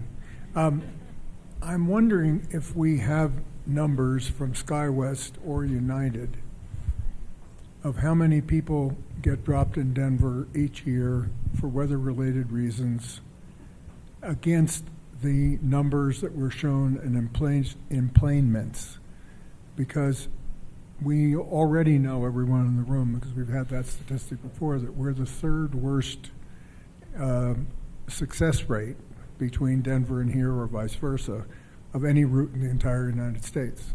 Third worst.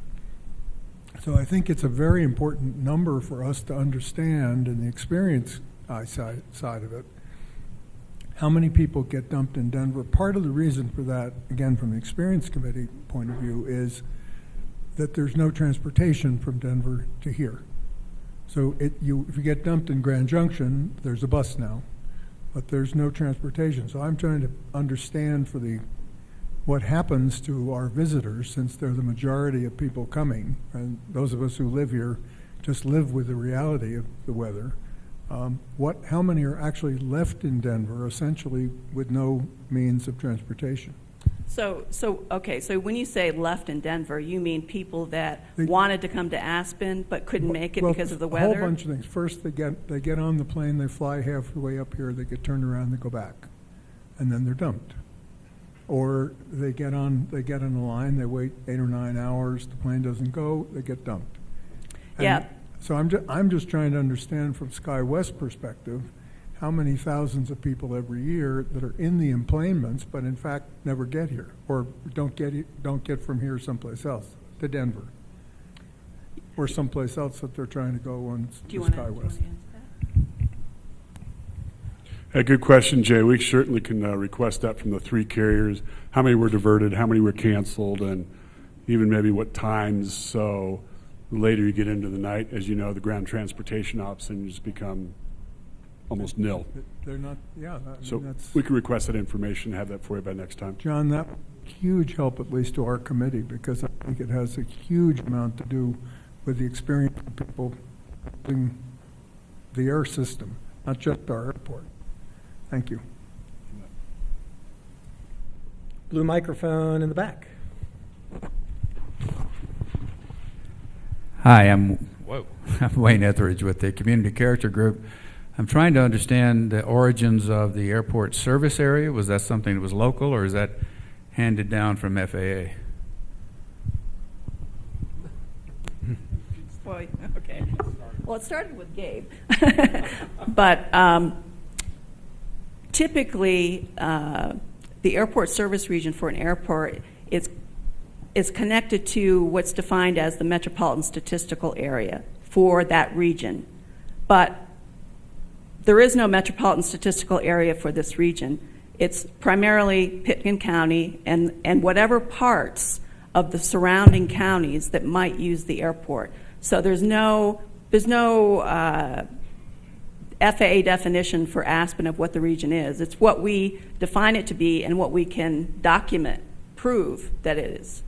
Well, that seems to be a pretty important planning principle. And if you're using rafted data and using all of Eagle County, I'll use the word used earlier, intuitively that makes no sense to me in terms of planning for our airport. People are traveling on RAFTA, for instance, are traveling for different reasons.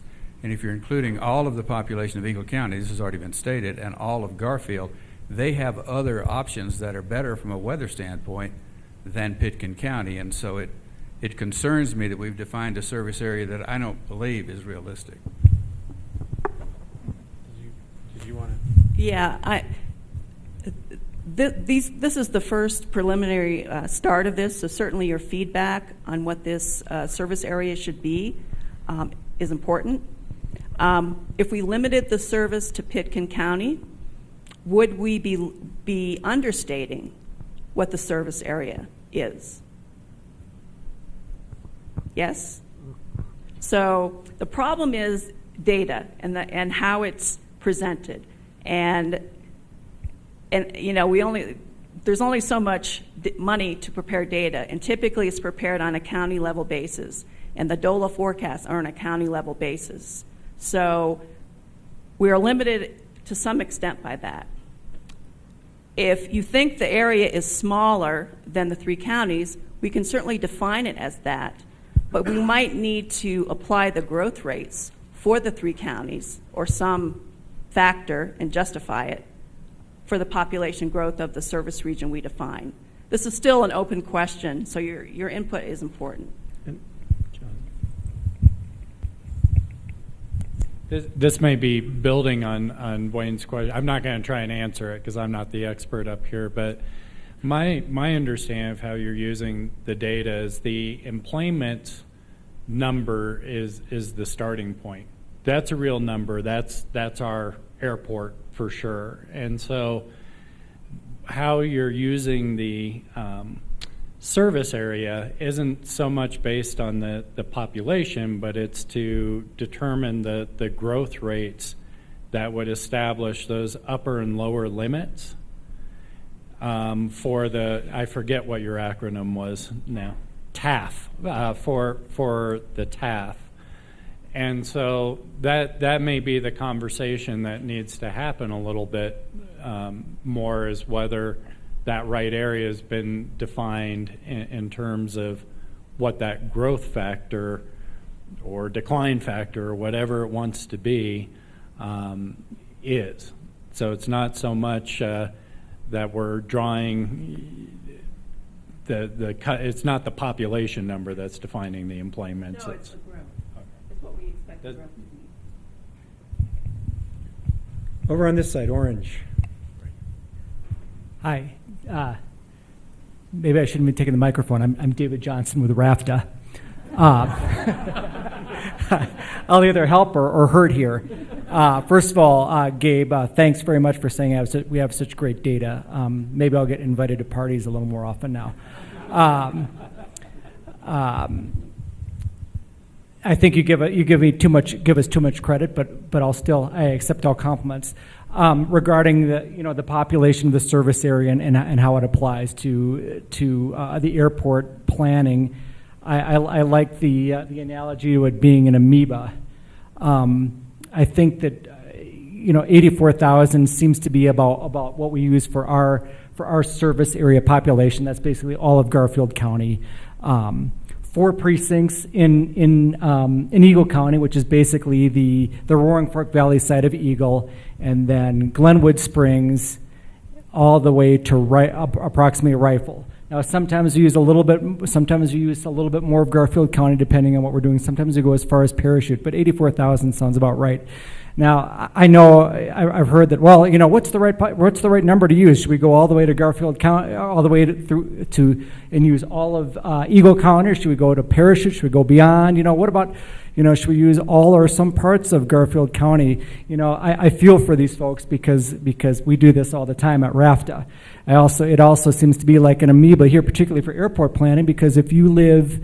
I live in Carbondale, and whenever I want to travel, I look at Eagle Airport. I also look at Aspen Airport, and sometimes I look at Grand Junction Airport. So it's really a mess to try and figure out. And if you live in Rifle, for instance, that's you'd probably be more likely to go to Grand Junction, but sometimes you'd go to Aspen. Or maybe if you even live closer to Aspen, if you're going to go to you're still going to be influenced by what's happening at Eagle Airport and Aspen Airport and Grand Junction, and even Denver. I hope I helped here. So basically, I like the idea that it's an amoeba. I feel for these people trying to determine the right population to use and area to use, and I feel for you all that are trying to figure this out as well. So I think it's really hard to define, and I hope I helped here. And I'll shut up now, except for to say thanks again, Gabe. Blue microphone side, back in the back. I'm Phil Holstein. I'm on the technical committee. One of the factors which I haven't heard discussed at all, which I think affects traffic at the airport and population and the amount of visitors in town, is the very high cost of living in this valley and the very high cost of skiing and coming here for a visit. As the cost goes up, obviously less and less people can afford it. And it's gotten now so that you have to be fairly well-to-do to afford to ski with a family here, given the cost of the lift ticket and the food and the overnight accommodations. Our average hotel room is $300 to $400 a night. Certainly not middle America. And I haven't heard anything involving the steady increased cost of being here, living here, and visiting here in terms of population. There's people moving out. Some people more well-to-do are moving in. But you certainly haven't taken that into account at all, as I can tell.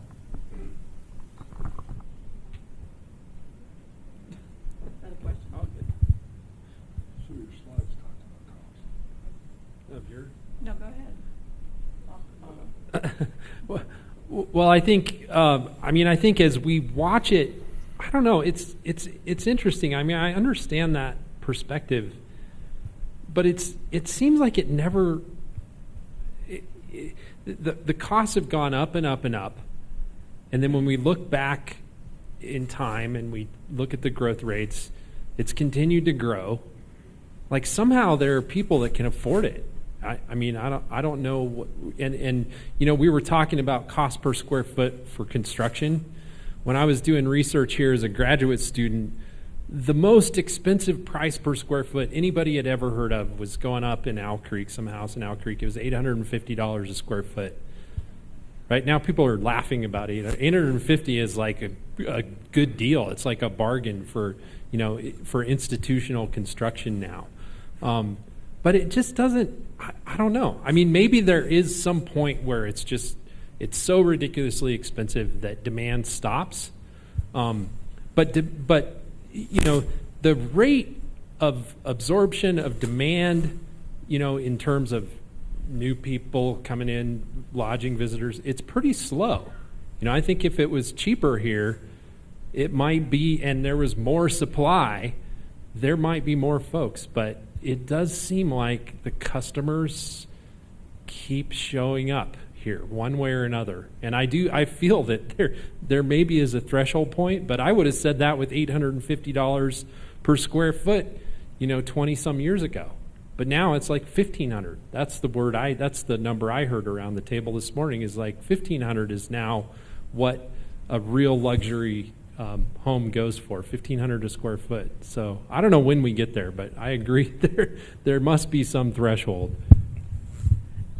We also have to remember that we're talking about understanding the growth in in-plane passengers, and we have actually analyzed a cost factor in terms of the cost of travel, how much the ticket costs, to the passenger. And that is one of the critical determinants of whether people take a trip.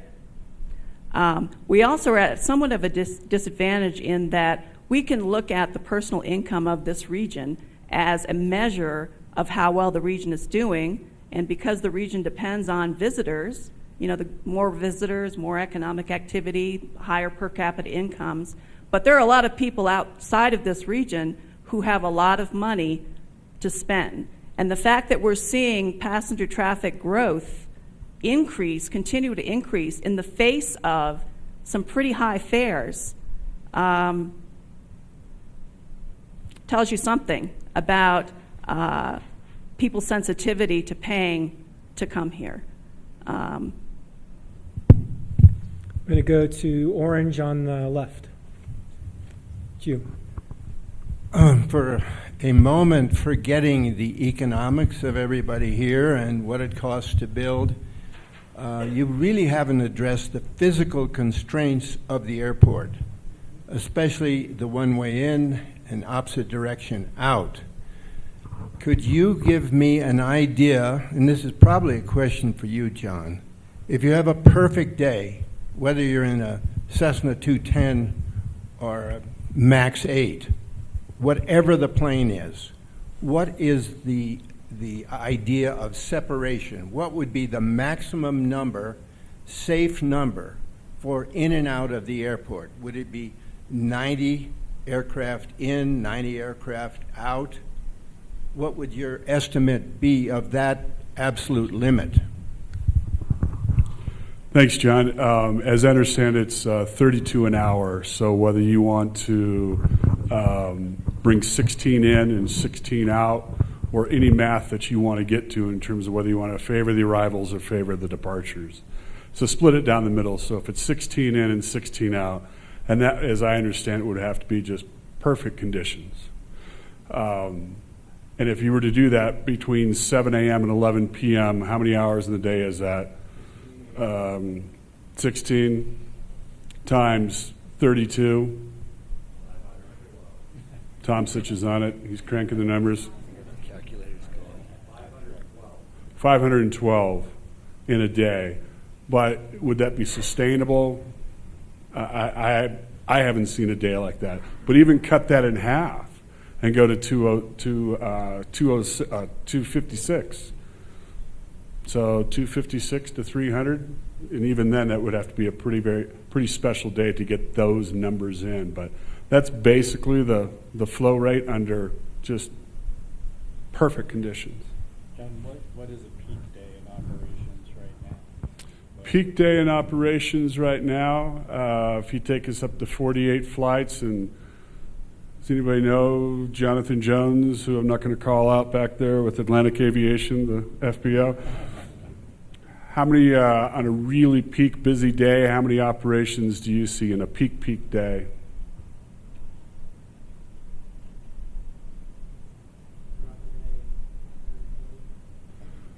$120, and then operations for us, double it, a flight is actually equals 2, so 80, so 200 is really a peak day for us. Yes. Jonathan, were yours flights or ops? I would assume ops. Yeah. In and out. Okay. Can you add one more thing yeah. to that, John? It's not so much the airspace, but the ramp space. What is the limiting factor? Why don't you see more? Part of it's the limiting factor is parking, and then that just depends on what percentage is remaining overnight, how many are coming in just for a few hours, how many are dropping and going, so there's no room at the end in terms of parking at the ramp. You can still get operations in here because they'll drop the passengers off, basically turn right around and then fly and reposition the aircraft to Greeley or Centennial or Front Range or Rifle or Grand Junction, a multitude of airports. So you can also put that factor in there as well. But the 250, 260, that's probably pretty close to what really a peak day is for us. So We're on this side. Hi, Jeff Bay with the Experience Committee. I just had a point of clarification, maybe for John or even for Bill, even though you're not on the panel. For the diversions, and I know there's a lot of concern around that, but I just want to clarify, if I buy a ticket from Houston to Aspen and I'm diverted to Denver, the airline has a contractual obligation to get me to Aspen. It may be the next day, but I'm not permanently stuck in Denver. I'm going to be inconvenienced, but I'm ultimately going to make it here. So I think statistically, it's probably 95% of those people, if not all of them, ultimately make it to Denver, whether they choose to drive on their own that night or wait to be flown the next day, correct? Yes. Well, is it a mechanical? Is it an act of God? Is it weather delay? Is it flight crew timeout? I mean, there's a multitude of reasons, and what's the responsibility of an airline? Not in all cases. The airlines have gone above and beyond, which adds to the operating cost. Very unique to this airport is the busing operation, the Plan B, if you will. That was created just before I got here. In fact, I think Bill Tomsich and company were really putting together with the Hotelier Association to how do we make the experience of getting people when they are diverted at such high numbers to Grand Junction, or what accommodations could be made to get them up here from Denver. So there's that component to it, but again, there's a variety of responsibilities that the airlines have to cover, and others that you're just having a bad day and you're on your own. John, that's a great segue to a couple of data points I wanted to offer here. One in response to your question here, Jeff, which is about the employment data that Linda had presented here. And I'm very familiar with that data. I've really gotten my fingers dirty with it, and I can tell you that the employment data actually represents true emplaned passengers boarded at the Aspen Airport. Deplaned, which would be the opposite, would be inbound arriving passengers that actually arrived at the Aspen Airport. In almost all cases, if there's a diverted flight to Grand Junction or if they get dumped in Denver, those would be counted as deplanements at those other airports. There's actually quite a disparity at our airport of inbound deplanements versus outbound enplanements this year, and it happened during the month of March, where we had record snow this year, snowiest March ever, according to the city of Aspen, and certainly at the airport. And to answer another question that came up earlier, the completion rate of commercial flights that month was 88.1%. So there were over 100 flights that were either canceled or diverted during the month of March, and that is actually the lowest completion rate that I've been tracking here for the last 5 years because it coincided with the snowiest month. On average, the airlines are completing about 95% of their flights during the winter months, and we actually had 2 months earlier this summer in August and September where 100% of the scheduled flights were actually completed. But anyway, to answer the question that wasn't quite clarified before, all the data that Linda presented represent actual and plane passengers who actually boarded at the Aspen Airport. Thank you. This side, orange. Hi, I'm Mike. I'm on the technical working group. I'm having a little trouble just reconciling, getting away from the population number, the pillow count. So the airlines and commercial operations, particularly the airlines, have pretty much maximized. I think you commented 48, between 45, 48 flights per day. So if they have maximized what they can do as far as bringing the people here, how many more people can we put in beds? Like, if we're full and we don't have any more beds, and I guess my question is directed more towards the planning, the zoning planning, what is the forecast for the number of beds over the next 5 to 10 years, and should that be a factor in projecting growth in operations at the airport? I have a scope of work, and I'm only partway through it. At this phase of the project. So we may be able to answer this to some degree.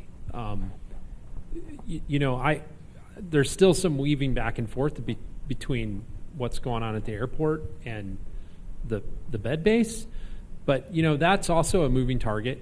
Like we talked about RBOs, they just kind of came starting in 2014, just like went from a couple hundred to a couple 2,000-3,000 real quick.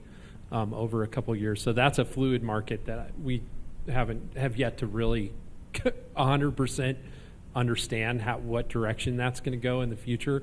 But we are going to look at the lodging that is the planning term is in the pipeline. So approved on some level, but not yet built. And ultimately, at some point, connect the dots between the forecasts and the future lodging that has yet to be built. So we've seen what's happened with supply over the past several years.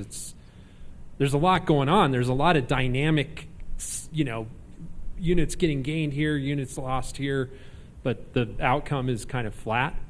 But we are going to inform that one part of it, where we're going to really try and track down with City of Aspen, okay, what's approved, how many, what's the net gain in lodging units that we might be able to see in the future. But one of the really important points that that I think it's important to remember is that a lot of the overnight visitation here is drive-to, especially in the summer. That peak summer, you've got plane employments that are pretty low. I mean, they're a little bit higher during the off season, but your main employments are coming in the winter, and that's actually overall it's a longer peak, but it's a less intense peak than in the summer. So there's a lot going on there in terms of the relationship between what's going on at the with employments and the lodging. I don't think it's a direct one-to-one correlation because people can drive here. And a lot of, I think a lot of, especially in the summer, people fly into DIA, rent a car for pretty cheap. I mean, you can get cheap car rentals out there, and then they just go on a loop. They go to Winter Park, and they come up here, and they go down to Salida and go rafting. And so I think there's a lot of that going on. Maybe a little bit more focused visitation in the winter. I mean, that's what the data that we have so far says, is that winter traffic at the airport is pretty consistent, and it kind of matches what we're showing with our hotel occupancy. But I don't know that we'll ever all the way get there, in terms of if this many more flights, then this many more beds. I don't know. I mean, we could fabricate it, but I think it's something that we're, even with this analysis that we're going to do, we're going to be able to point out general relationships, but maybe never really be able to sort of create a formula that says this is what the exact relationship is, because people can drive in their cars and they can fly into other airports and get here other ways. Was that on target? Whether they drive or whether they fly, there's still a maximum number of people that you can fit in our community, whether it's here or Carbondale or Basalt hotels, whatever it is. There's a maximum number of beds, so that's the most that you can fit here. So what I'm driving at is you could probably go to the zoning department and say, okay, what is zoned for a hotel or a future multi-stay use, and say, okay, let's put that factor into the growth factor for people actually coming here, whether they drive or fly. Yeah, I mean, you could do those ratios, but certainly there's got to be an inventory of zoned units in town to be able to predict, okay, are we going to be flat with the number of pillows for the next 20 years? Or are we going to increase by, let's say, 10% and use that into your model for planning? Well, I think that there are tiers of increasing uncertainty that we can talk about. So the least uncertain that we can be is units that have been approved that are not built. But we know how that goes. Like, things can get approved here and never get built, or drag on for 15 years before they finally are in a form that where they do get built. So we can do that. We can say, okay, this is the most certainty we have. We think these things are approved, and we think this is how many units it represents. Beyond that, it's build-out analysis, and we do have some data about that, but the uncertainty about what's going to happen in this community in terms of future development is high. That's a high level of uncertainty. Go to Blue down here. Evan Marks, Focus. I'm hopeful you can answer this question.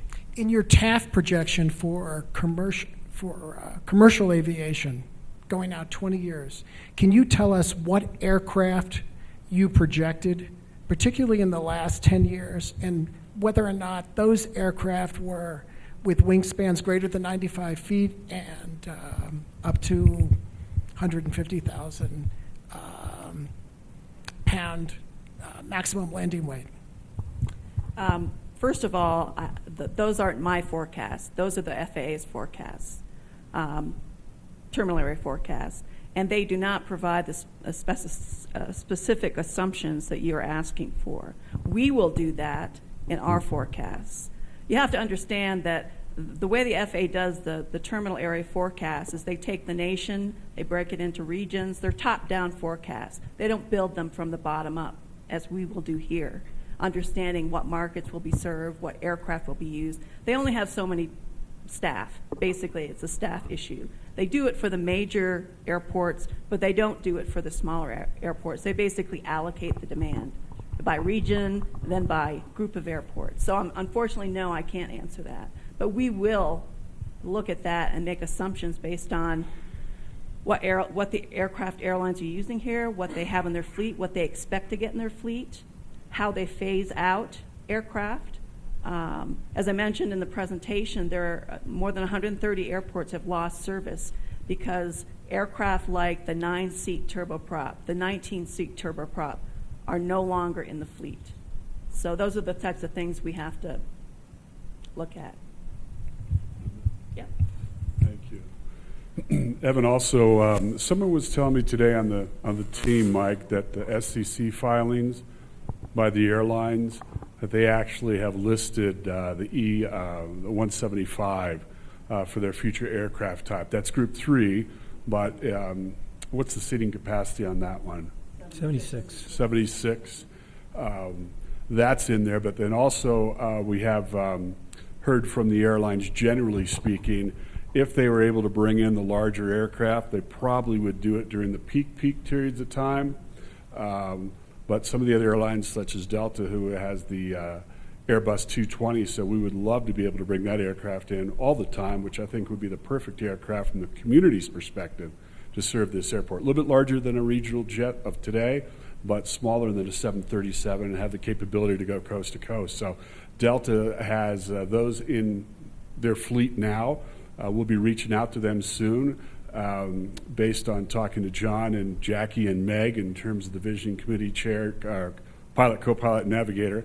But there's been some discussion from them of why don't we bring some of these aircraft in so the community can see them. So there's some things in motion to get more clarity on your questions specifically, since it has been so elusive for a while.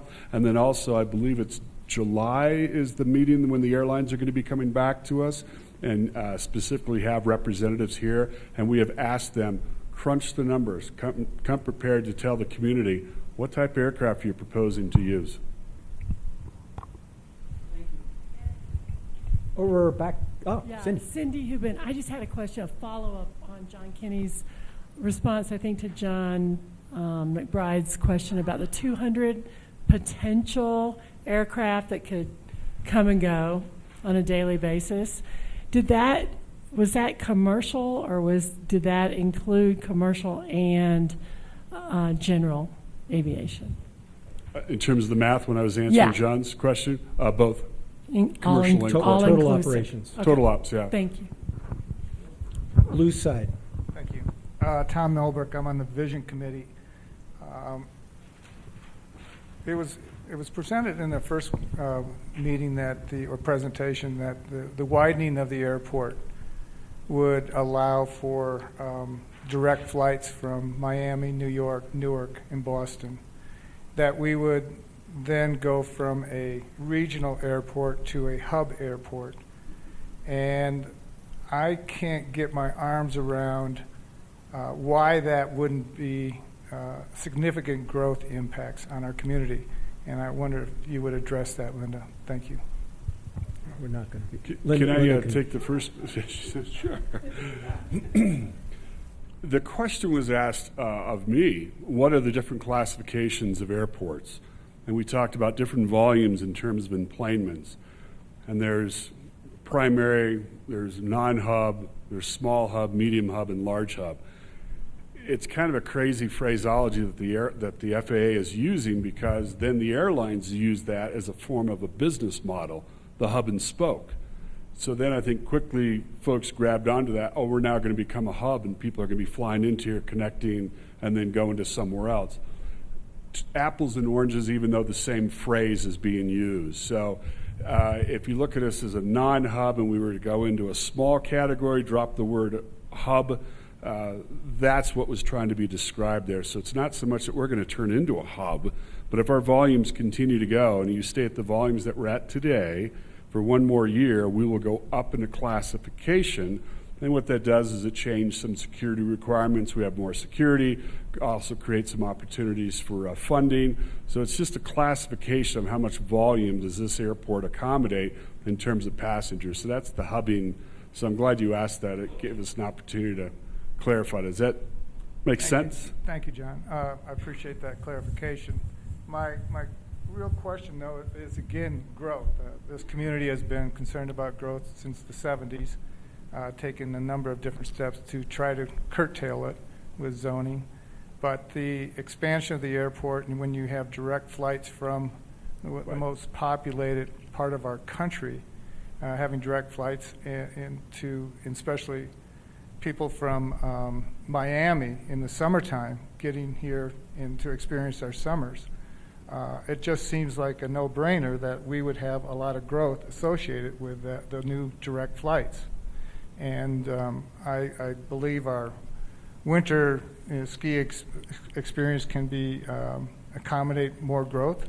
We don't have a lot of lift lines, and if we get them, we can go from 4-packs to 6-packs or et cetera. But our trailheads are full right now, and we really don't have the opportunity to create more trails into the wilderness or our bike paths, et cetera. And so to once again try to get my arms around what our community would like to be like in 30 years, how much growth do we want to have in the summer months is my big question. And with the direct flights from the most populated part of our country, it seems to me that is a growth generator. The biggest growth generator we could possibly have in our Roaring Fork Valley is to widen the airport to allow the direct flights. So that was your second question, or maybe it was your Thank first. you. I might have reverted, No, but that was my second. to the Miami. So I'll answer that from an aircraft perspective and then hand that off to the group. But the context that comment has been made originally by this effort up here, it really boils down to the question to you: what level of service do you want in your community? And that's really a question that's on the table for you to wrestle with, but you're probably looking for more data before you make that determination. In the context of the connectivity between Miami and Aspen or New York or Seattle or San Diego, if you go to a full Group 3 design, we're already Group 3 today, but we have a limitation of 95 feet on our wingspan. So as this aircraft retires and the new aircraft come online, the majority of them, not all, but the majority of them have a wingspan that will put you completely into a full Group 3 design. That's why the FAA wants us to move the runway taxiway to get that separation. The EM-175, Embraer 175, could not make it year-round from here to the different coast. So there are some types of aircraft that you may get into this airport that may not provide that level of service. This CS-100, but now has been purchased by Airbus, so the Airbus 220, it could go to Miami, it could serve New York nonstop, or Seattle or San Diego, or many places in Canada, and even down in the very top of South America. So it has the range, but it's a smaller aircraft. So it was more in the context of these are the different ranges and new generations of regional jets that are coming online that could provide that level of service if that's what the community wants. But Group 3 also potentially could also mean the 737 and the Airbus A319 type aircraft that many in this room have voiced concern about. So until we hear from the airlines, what specifically are you proposing to do with your aircraft types into this airport, we don't know. So it's really a question back to the community: what service level do you want? But we realize you don't have all the data to make that decision yet. And hopefully that answered your question. What I would add to that, too, is that I mentioned load factors earlier in my presentation. That's the percent of seats that are occupied on average. The load factors at Aspen are low. They're in the 60 to 70% range.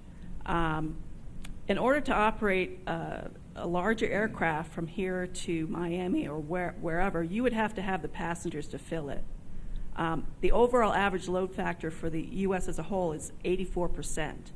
So it gets to a point where the economics don't work for an airline to provide that service. They might be able to work during peak season if they're providing a flight. But Aspen is not going to be a connecting hub. They're not going to be, the concentration of flights. It's an O&D airport. There are a lot of airports throughout the United States like Aspen that provide service to spokes. And frankly, that's how airlines make money. They feed their hubs and they radiate the passengers out.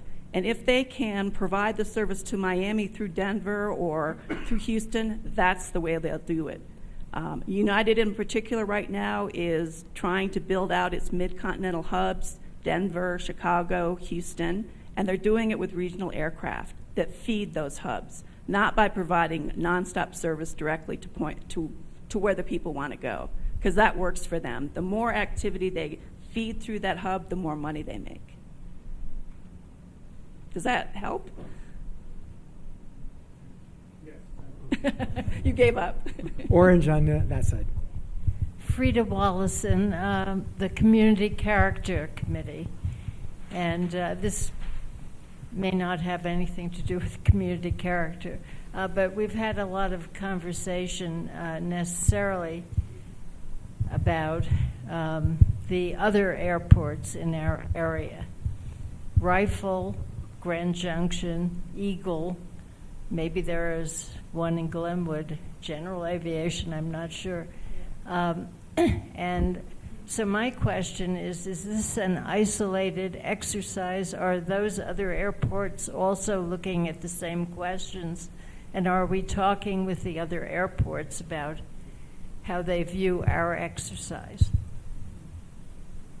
Why don't you begin with their forecasts, and then we'll go to talking with them.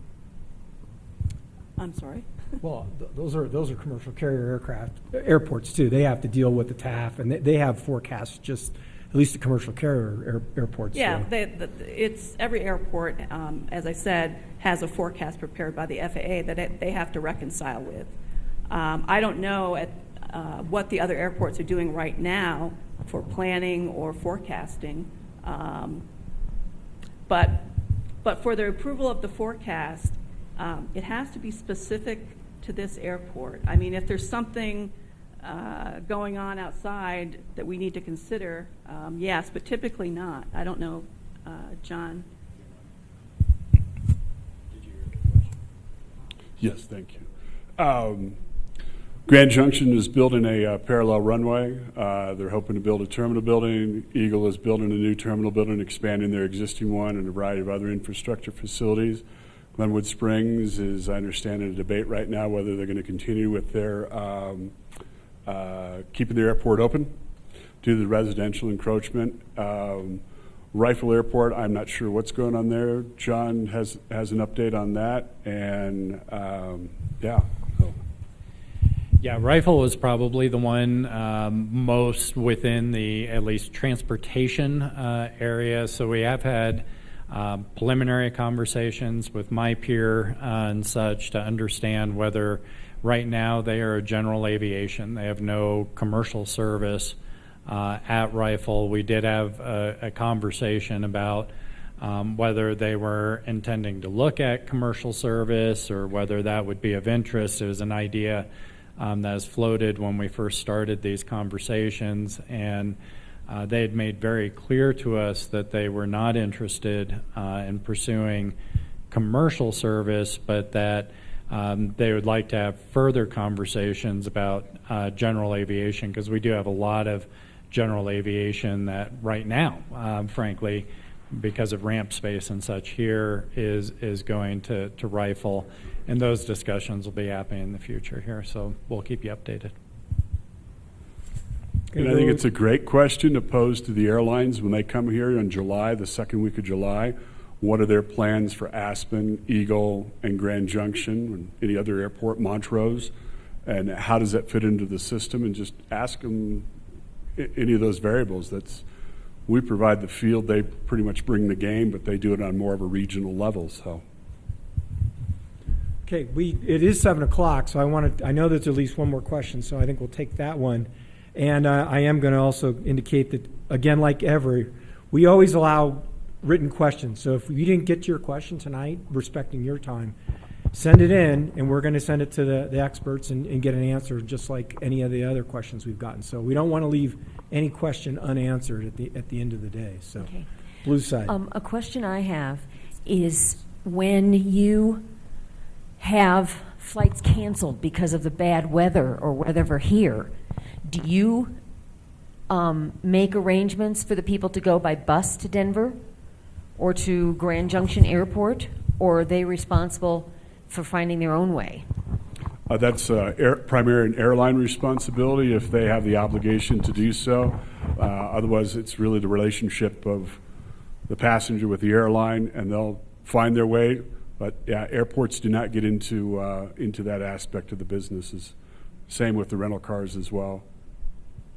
I'm not sure of an airport that does Okay, in the I'm entire gonna take nation, so. At least one more question, because Rich is raising his hand. Up, I see there. Orange. Kirk with the community committee. Question about the SkyWest. It looks like a monopoly here. So you showed, I think, 4 different airplanes. Can all 4 of those service Aspen, or just one of those with the current restrictions of the 95 feet wingspan? Just the CRJ 700. Yeah. Yes. So, but I want to repeat the question because I'm not sure everyone heard it. I think the question was there were 4 aircraft shown that are operated by SkyWest, and the question was, can all of those aircraft, or which of those aircraft can currently operate into Aspen with our current configuration?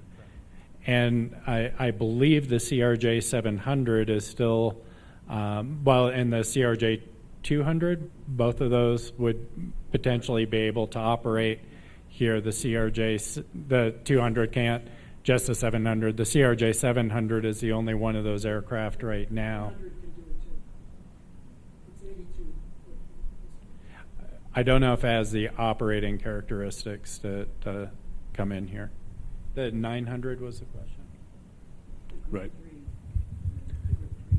Yes, sir. So, and additionally, looking at the potential of longer term, longer haul flights to Miami or whatnot. Again, since SkyWest is the only real operator here, is there a limitation as far as their footprint? Do they actually service other airports, or do they just service the ones we currently have access to? Pretty much the ones that are served here. Each airline has their own regional partner, and they cover different parts of the United States. And SkyWest has kind of the Rocky Mountain West Coast region. You call it a monopoly, but their agreements differ with each of the major airlines they serve. They have different conditions. And obviously they want to be successful in their contracts, so they do whatever to keep the level of service high. But yeah, I mean, the regional carriers serve the hubs, pretty much, and that's it. Okay. Realizing again it's 7 o'clock and we're past time. Any other questions? Can info@ascvision.com, and we will certainly get to those questions and answer those in writing. The other thing to highlight is that we've about a third of the way through the process right now, and we're going to ask we're actually going to email each of you to take a quick survey. Just to understand how this process is going, any improvements that we can make to the process. Are we going too fast, going too slow? Information that you may want to see that you have not gotten yet. We're trying to continually improve this process for you and make sure that we're giving you the information that you need. So when you get the email, please take the survey. It won't take very long at all. And we'll hopefully improve the process as a result of that feedback. So with that, thank you very much for your time.